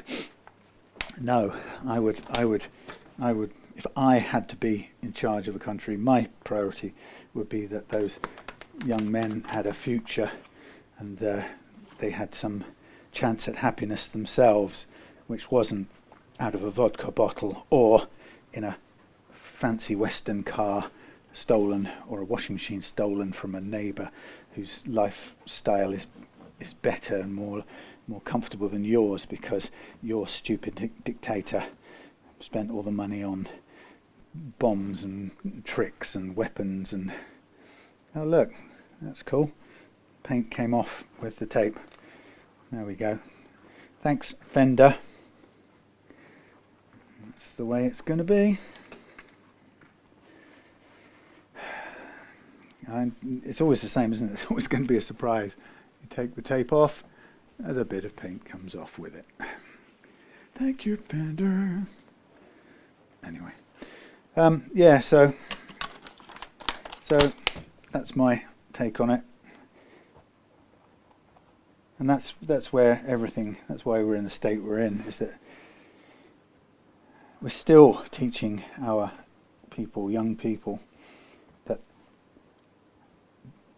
the quest for and the acquisition of power and wealth, and power in that way, what we call it, the old style, terrorizing power. The quest for that is what leads us to where we are in this really poor state of affairs, and it leads to why the oceans are full of poisonous garbage, and so on and so forth. And how do I change that? Apart from, you can rant about it, and maybe somebody goes, "Yeah, I get what you mean," or other people go, "Shut up, you," something or other. But can I, for all those people brought up in that scared, grasping for power, grasping for possessions world, can I change their relationship to it? Can I show them that you can be happy with very little, incredibly little? In fact, the less you have, often the happier you can choose to be. And that's my frustration, is that I don't think that when you come to that understanding yourself, it's by definition really personal, and you can't hope for it for somebody else. And I think quite often you get these. I know that feeling when you figure something out, or you think you figure something out, and then you try and proselytize, or whatever they call it, evangelize. You try and tell everybody this amazing understanding that you've got, and it doesn't really work to tell other people, because it's not their understanding, and it's I guess it must be a frustration that millions of people in the past have experienced, when they realized or thought they figured it out, sort of thing, and then want to have an urge to apply it in the world and somehow fix the world. And of course you can't. Everybody else is where they are, and I think when you realize that, you have to just concentrate on applying it to yourself, and that becomes how to find the most happiness in paradoxically the most destructive, destroyed, damaged situation.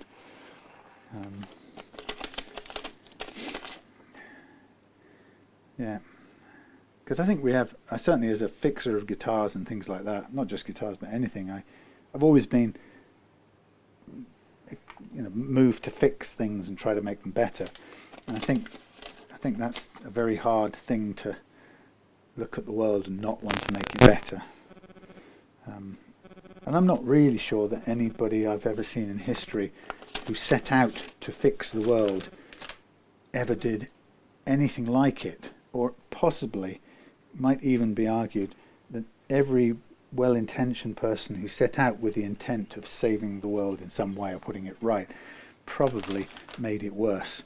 And I don't know if that's true, but I get the feeling it wouldn't surprise me if that were true. Because there's something about that sort of knowledge that you can't give to someone else before their time, or even if it's not right for them. It's not a truth if it's not right for them. Well, in the kind of spiritual sense. So yeah, and then I think you probably get to this age, good old 60, and then you go, right, the secret is I can't change the big, go out and save the world. So what can I do? Well, I can concentrate on my world and do the best I can in that world. That was really annoying, that flaked off paint. But, as you could see before, it was already coming off, so nothing we could do, I'm afraid. Now we can tell whether it's cracking the wood or not.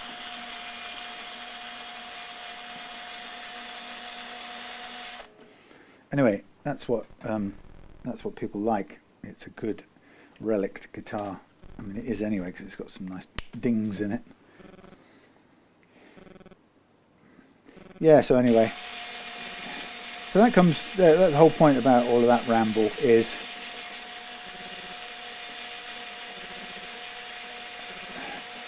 there's sort of, when I catch myself thinking the world's going to hell and I'm completely hopeless about it, the species making it and us stopping this, poisoning the planet the way we are, and in that sense, if you say to me, do you have any hope right now that we're going to stop doing that?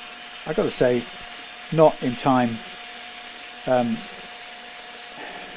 And do I find it very sad? I find it sad that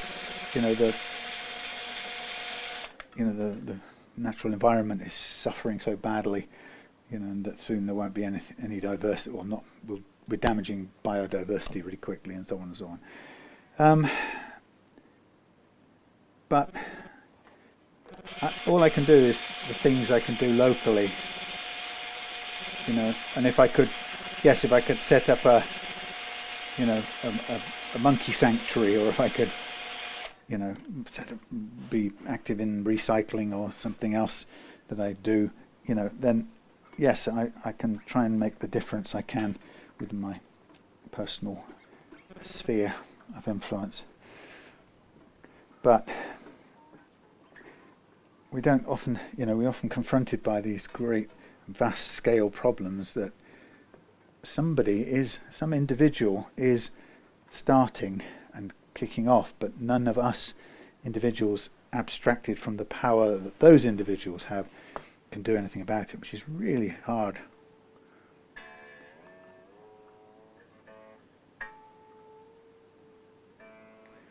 Very difficult to accept.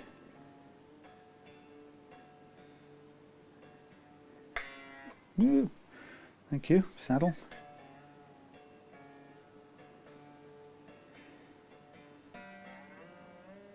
But then the funny thing is,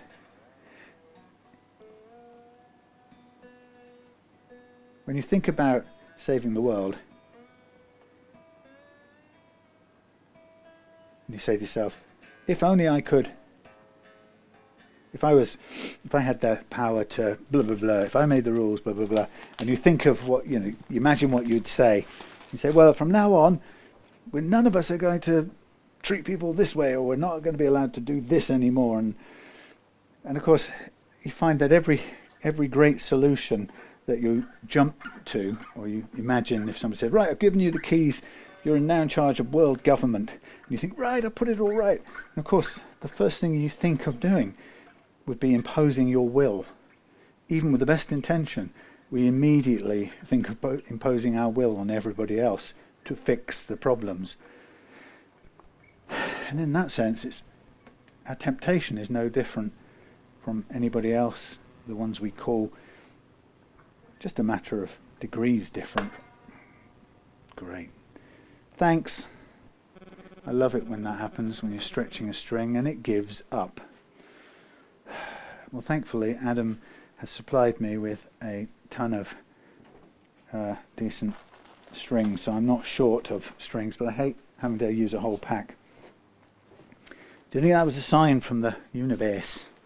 Saying, there you go, mate, you bust your string from stretching too hard. Oh no, I've culturally appropriated a bad Scouse accent. I'm sorry. I'm so sorry. I don't know. These are 10s, aren't they? I think they're 10s. They gotta be 10s. Those were only balls. These are Darios. But only ball. You see, I never had a string break, 10 break on a Dario while I'm stretching it. Let's just check these are 10s. I'm pretty certain they are. Yeah, that's always a funny one. You think about putting the world right, and it's amazing how quickly you, or if you're honest, you catch yourself realizing that you're grabbing at, you're doing what those dictators do. You know, they think they've got a kind of universal solution that they want to apply. But you'd say, oh, but no, but mine's for the good of people. Well, it is until you run up against people who don't want the thing that you say is good, and then you're not doing it for the good of those people, you're imposing it on them. And suddenly you struggle to wonder why your superb universal fix for the ills of the planet isn't being gratefully received by everybody, because you've imposed it on them and actually they don't see it the same way as you because they're different from you. No, we don't need that. That's a terrible thing. Anyway, so the whole thing, even the dreaming act of, I wish I could have the power. You're in the same trap, and you're no different. We're no different when we do that from the people that we think are monsters for doing that. You know, and actually, in what way are we really different? You know. Because actually, the thing that is really hard for some people to get, and for a lot of people who can't see more than one side of something, is I actually genuinely believe that Putin thinks he's doing the best thing for the Russian people.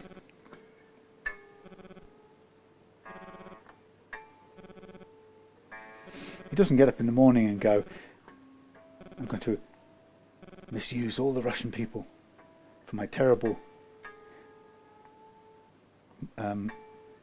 Dr. Evil plan. He's convinced himself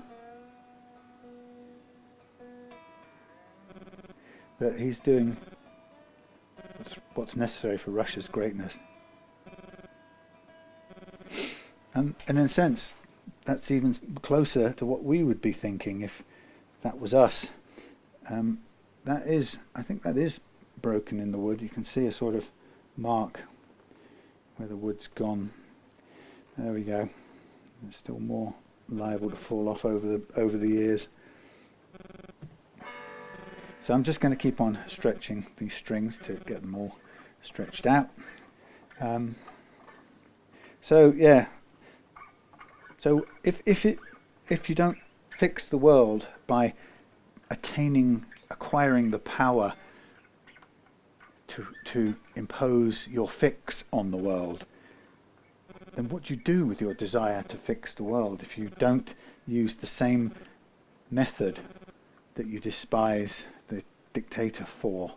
If you recognize it, even if you're honest enough to recognize that it's no different, then what do you do?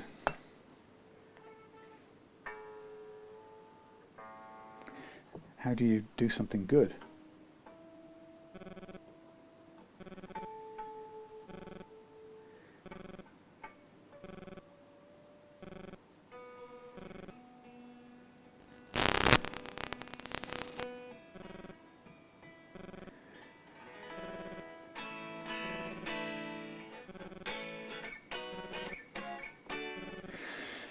I don't know the answer to that question, by the way, in case you were wondering, but I do think it's a good question. And I think it's a good question because it's what I'm kind of looking at now. I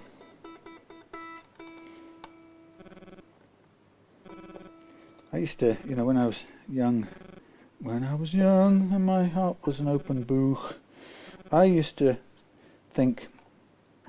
could only think of it in those grand, I suppose, almost dictatorial paint strokes, that you would somehow get yourself into a position of being able to change the world, maybe getting to leadership, which would allow you to change the world, or some part of some world or something, and it's not, that's to have fallen into the same trap as those that we currently would despise for what they're doing. Once I saw a TV program about a small community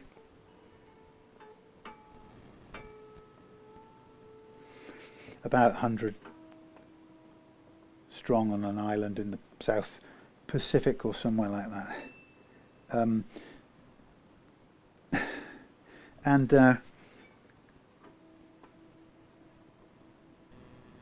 they lived completely peacefully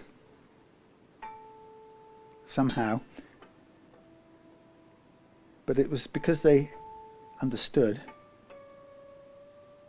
the scope of their community. And I think the fact that there could practically be nothing outside of their community, based on how far they were away from anywhere else and so on, and for it to work, they realised that for it to work, as they could see the workings of it, and they could not only see it, but they seemed to understand that their bountiful existence was completely dependent, or the result of them, that their way of nobody taking power over anybody else. It was an incredible thing, and it worked beautifully for them. Okay, so now I'm going to need to just drop these actions a little bit. You can zoom in on this little apparition. It's very delicate, and I'm always nervous because these files are quite hard to use carefully. Well, they're not impossible, but yes, they require a great deal of care.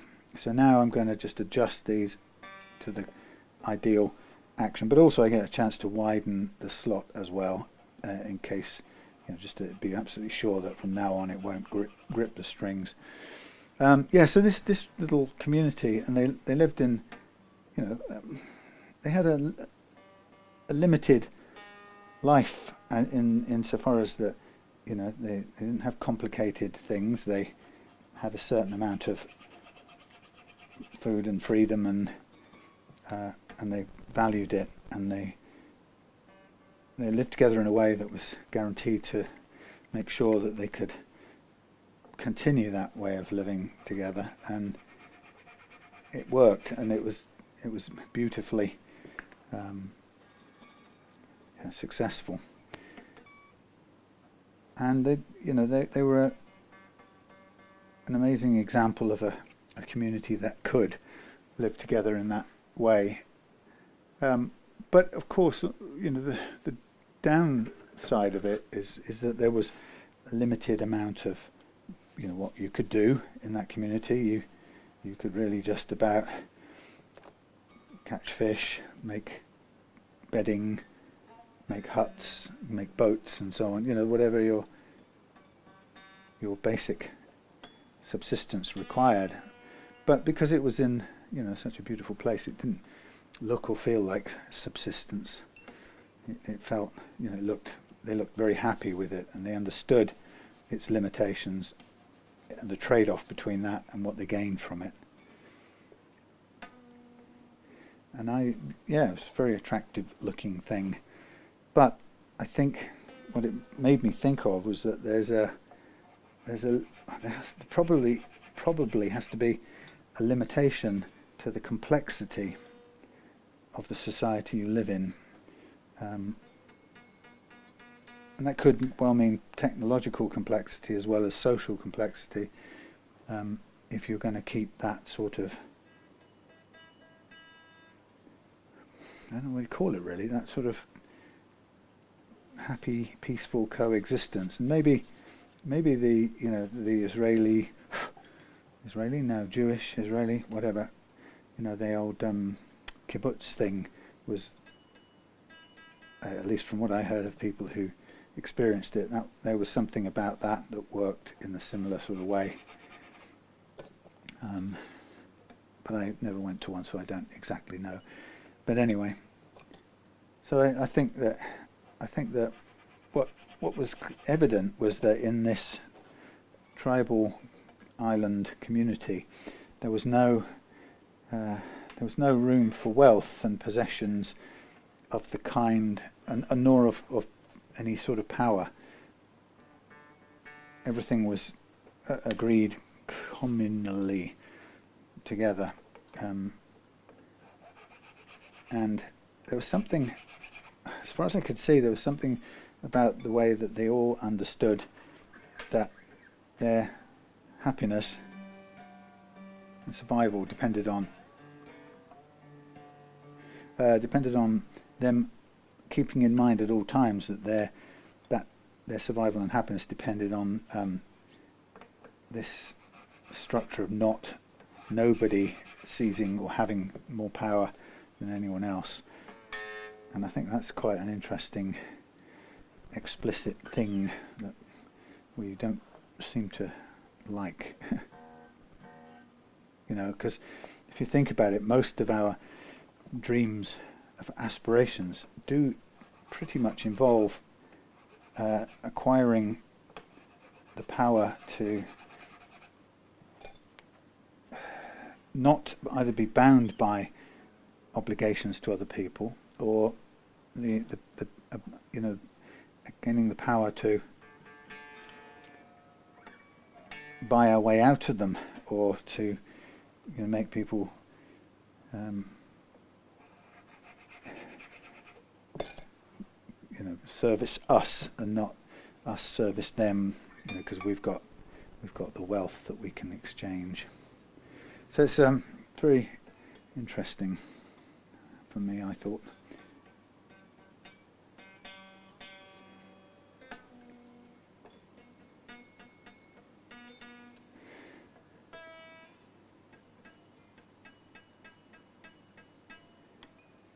Bing. Right, let's get a thing. Anyway, would I like to go and live in a faraway island? Yes.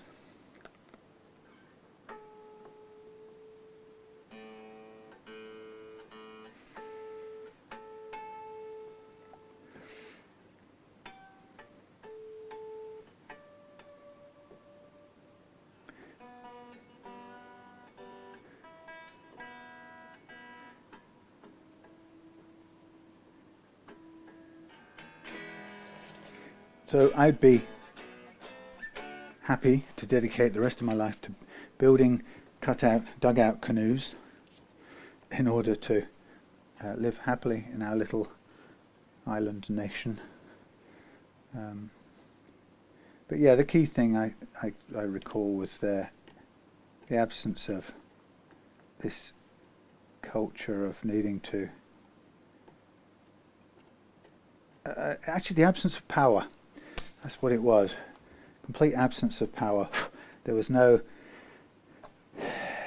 I mean, if there was any power, it was only meaningful in terms of, you know, the surf bashing in or whatever. There was no power that was meaningful in terms of an individual, there we are, individual possessing it or doing anything with it. You know, it was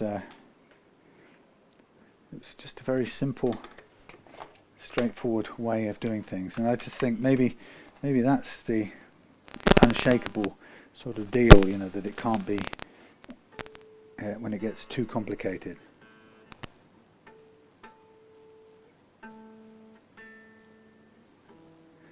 You know, when it gets too complicated and too technologized, we can't avoid this power thing and the acquisition of power.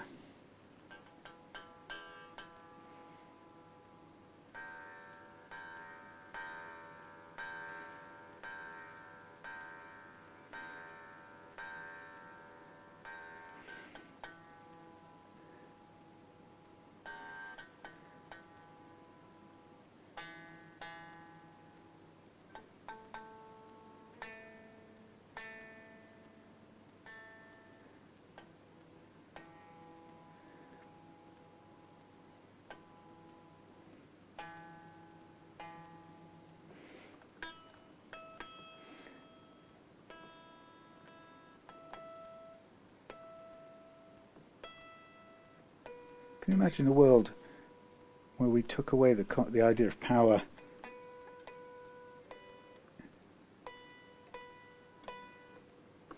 as wielded by an individual? That'd be so amazing, so alien actually.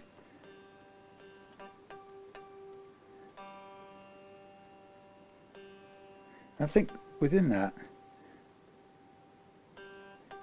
when you sort of question, or you, that's odd.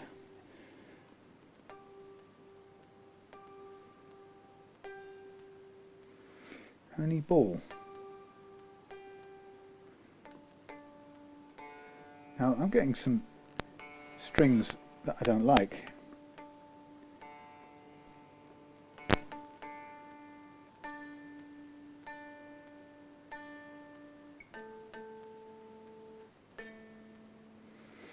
That's weird. I'm not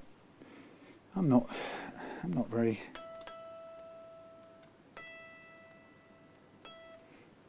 Do you know what I'm going to do? And that sounds silly. I'm going to get rid of this Ernie balls. So I broke one, and these aren't intonating in an expected manner. So I'm going to use the rest of the Darios that I normally use, because I'm not convinced about this. So I've bust open a pack anyway for the replacement string, so I am now going to sacrifice these, and if these intonate more quickly, then I will be interested, because it's sometimes when you get dud ones or fake ones, the first thing you notice is that they don't intonate properly. And that was just a bit unusual. And I've had dud, i.e. fake, Ernie balls before, and I didn't like this, what I just had there. Yeah, so the thing I was just thinking about then, when I made that decision, was, you know, the idea that everybody, just the insanity that human beings, any human beings, can be considered to have different worth, period. I mean, just that sentence in itself is mental. And in this little island community that I was talking about, there was no concept of that. There was not a single opportunity or situation in which somebody either felt they had less worth than anyone else, or was treated like they had less worth than anyone else. So somehow, without even it being spoken, in their culture it was an absolutely complete, unquestionable, unnecessary to even say it, understanding that everybody was equal, and that no amount of nothing you could acquire would. Why does it do that? Nothing you could acquire would make you somehow worth more than anyone else. You know, such that you could then do something that other people couldn't do, or enjoy better health, or more possessions, or more mangoes, or more fish than anyone else, because something gave you conferred on you greater worth. And yeah, we just don't even question, we don't even stop to ask ourselves the madness of this construct that we wake up, we are born into, we're programmed with, and then we continue to live as if it was even a good idea, which it certainly isn't. And yet we just take it, and then everything, because everything is structured around it, around us, mainly because for the least secure, emotionally secure people, that system is what they crave and depend on, and so they make it in their image, and we don't challenge it seriously. And even when you see people who claim to challenge it, the people who say, "Oh, I'm a socialist," and I want to take all of this away and redistribute it so that we all have as much. They're still obsessed by the idea of possessions conferring, security and well-being. They're not questioning the basic idea. They're just rearranging it, and it's that same thing happened with the Russian Revolution. The idea that this massive change, but actually nothing changed. It was just the master. The master changed. Who was the master of it? That changed. So I don't know any. Well, I guess I do. The Buddhists, proper, real Buddhists, not the politically kind of active ones we hear of doing bad things to other people. I don't really know if they're Buddhist, but yeah, but people, I'd like to know some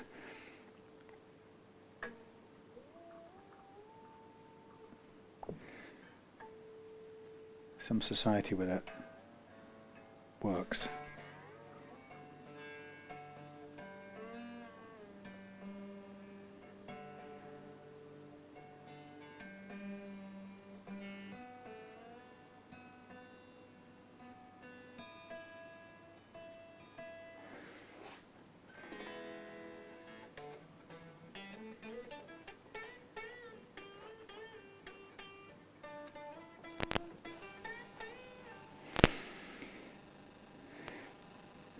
So let's just check these heights again. What happened here? This is bizarre. It's bizarre. That's gone down. Sometimes they move these little screws. Yeah. Anyway, I think what worked in that little island community I was talking about is that they didn't have to. There never came a point where they had to introduce this system of recognizing each other's intrinsic human value, equity in terms of their right to share in the resources and so on. So they hadn't gone down the wrong way and didn't have to undo it. And I guess the age-old question is, how do you ever undo it? And what you get, like I said before, is that the people think they've got a system for it. No matter how good an idea it is you think you've got, you always end up basically imposing it on somebody who actually quite likes the sports car and corporate shareholder world. Thank you very much. I like that version of it. I don't want your sitting around on an island,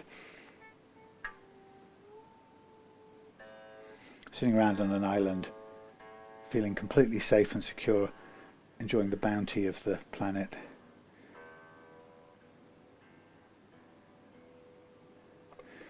And then you'd have to force them to do it, because you'd be saying, "I know best. It's my way. It's the only way for the planet to survive." And of course, they wouldn't want to be part of it. And then they would stab you as soon as you put down your stick.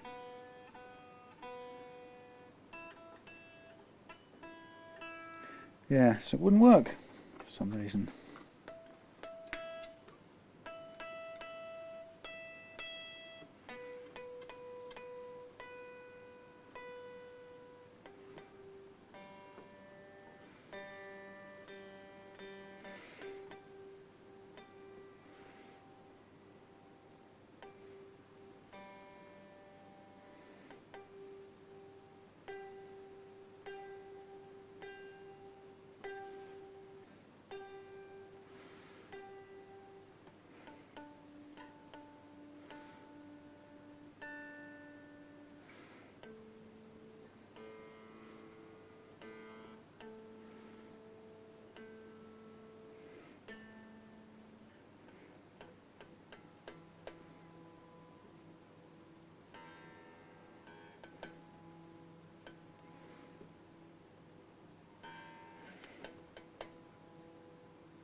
Okay. Good. That's actually intonated pretty well. I would say that's probably a bit far along on one of these. Yeah, so the bottom line of all that musing and rambling is that when the world isn't working right, it's going to hell in a handcart. You can't really come along and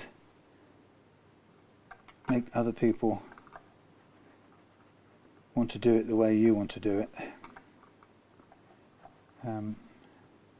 because it only works, it only can work for you.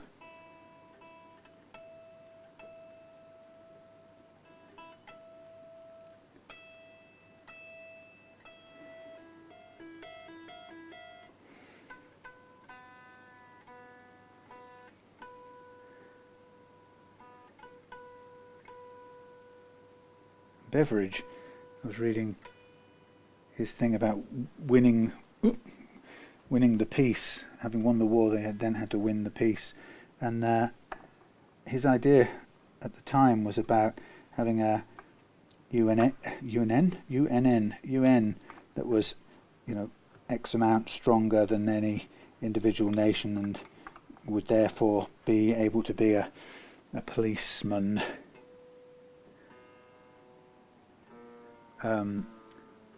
So nobody could get powerful again like Germany did, because obviously this was written immediately after the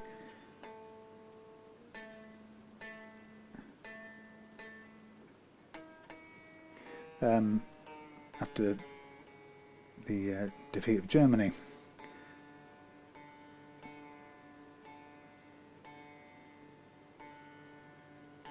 So it kind of imagined a world where the players all came together and said, we'll have a kind of universal human law.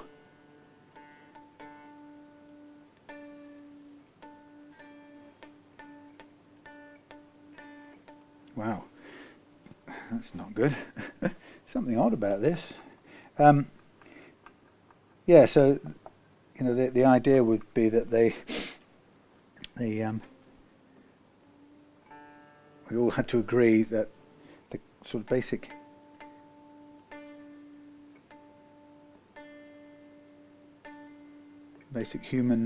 essential humanity was shared and common, and that nobody could be more powerful than any other nation, and therefore thus we would kind of protect the peace.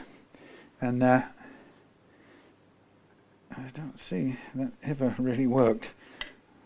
I mean, the United Nations bit didn't, that's for sure. This is kind of interesting how this is or isn't working.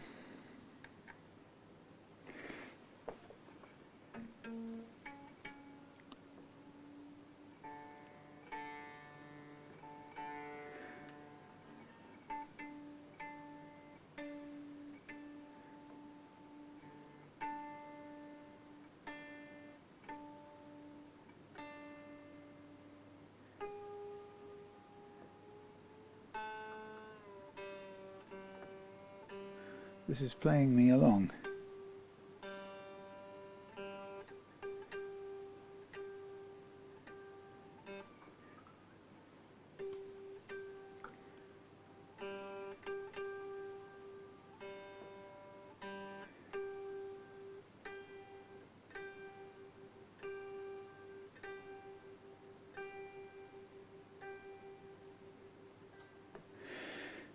Kind of thinking, have I run out of batteries in my tuner or something? Is it just not working right?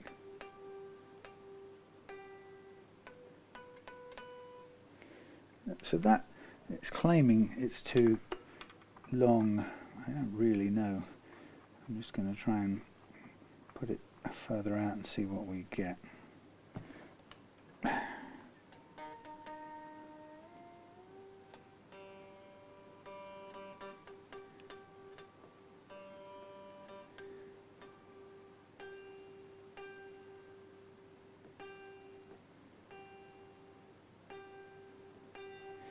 can't be.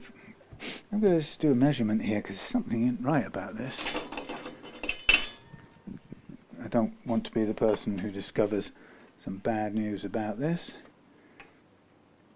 323. So that's 646.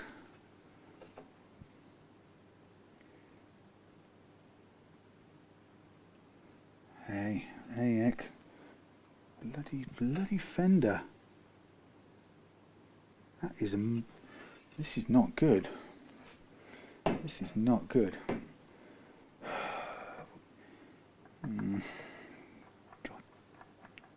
Gosh, darn right. I'm going to push this forward a bit and see if we get anywhere. Right, that's the end of how far forward we can get that.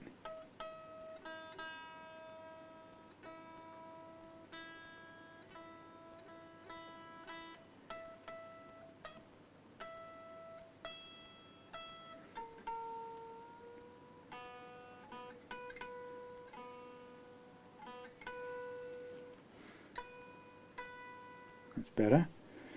Holy cow! That is much far forward, further forward than I imagined it would ever be. That's weird.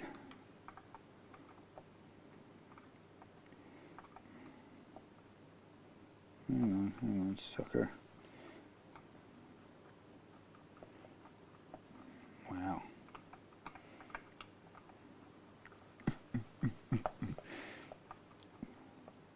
Blimey. We might get close to it now.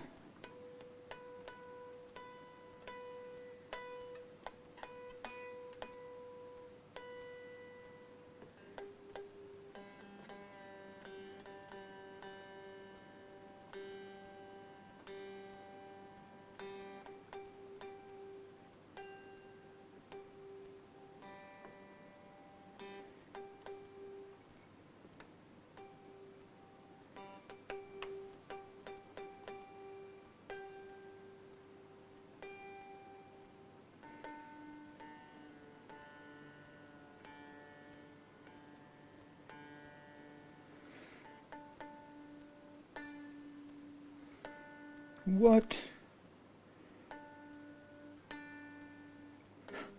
Weird.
So on 16, 15, 16. So 16, fret 16.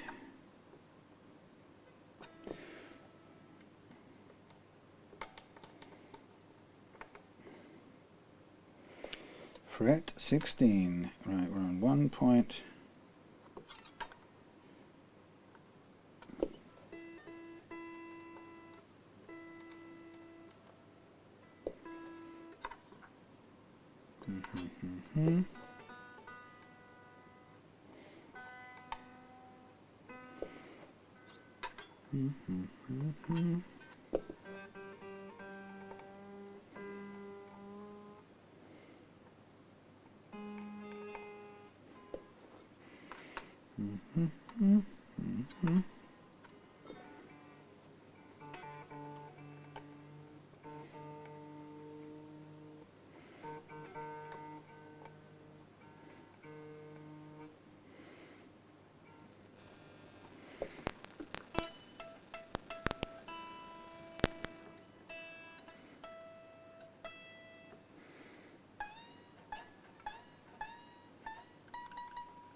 Right, sorry about that, just get there in the end. That's a really interesting, quite different from what it started out as. Well, that's not in tune.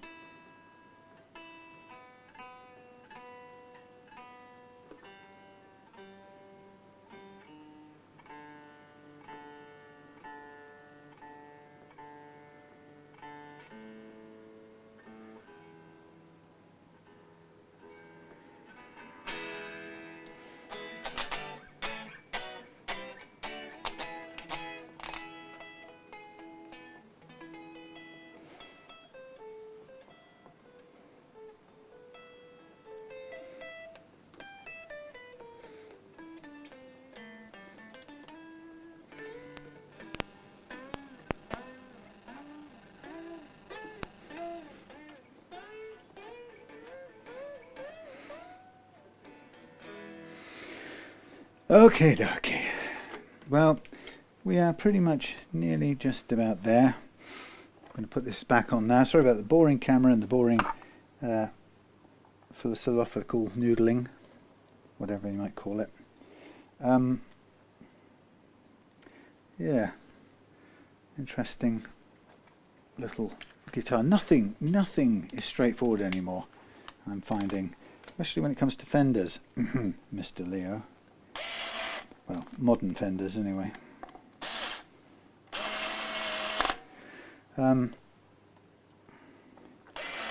Yeah, so anyway, to sum up, I don't think we have a very good future as a speakeasy, while the pursuit, the acquisition and the exercise of power is done in such a way that it's done at the moment, where it's done because people feel it will somehow provide them security against, I guess, the human condition, the existential sort of angst, you know, all that stuff of wondering why we're here, and so long as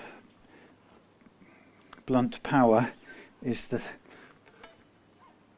thing that we crave to solve that, then I think we'll be stuck in this situation that we're in, and my concern would be that, you know, we'll finish ourselves off before there's any time to get past that. But then, you know, I suppose in another resigned sort of way is that if we never finish everybody off completely, there'll always be somebody left over, and they'll possibly gain some wisdom.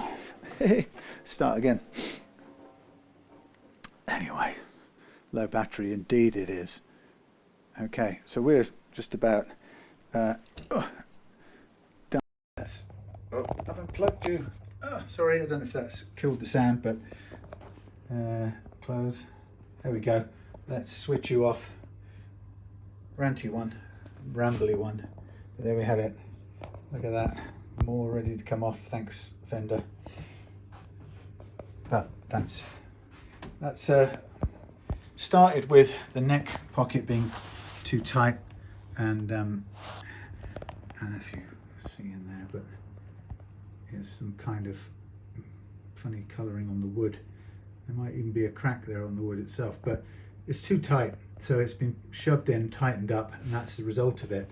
Unfortunately, that's what happens. I guess it's too thick at the factory, but it's really difficult to get that right. Anyway, my battery's going to kill me any second now, so thanks for watching, and rant at you later.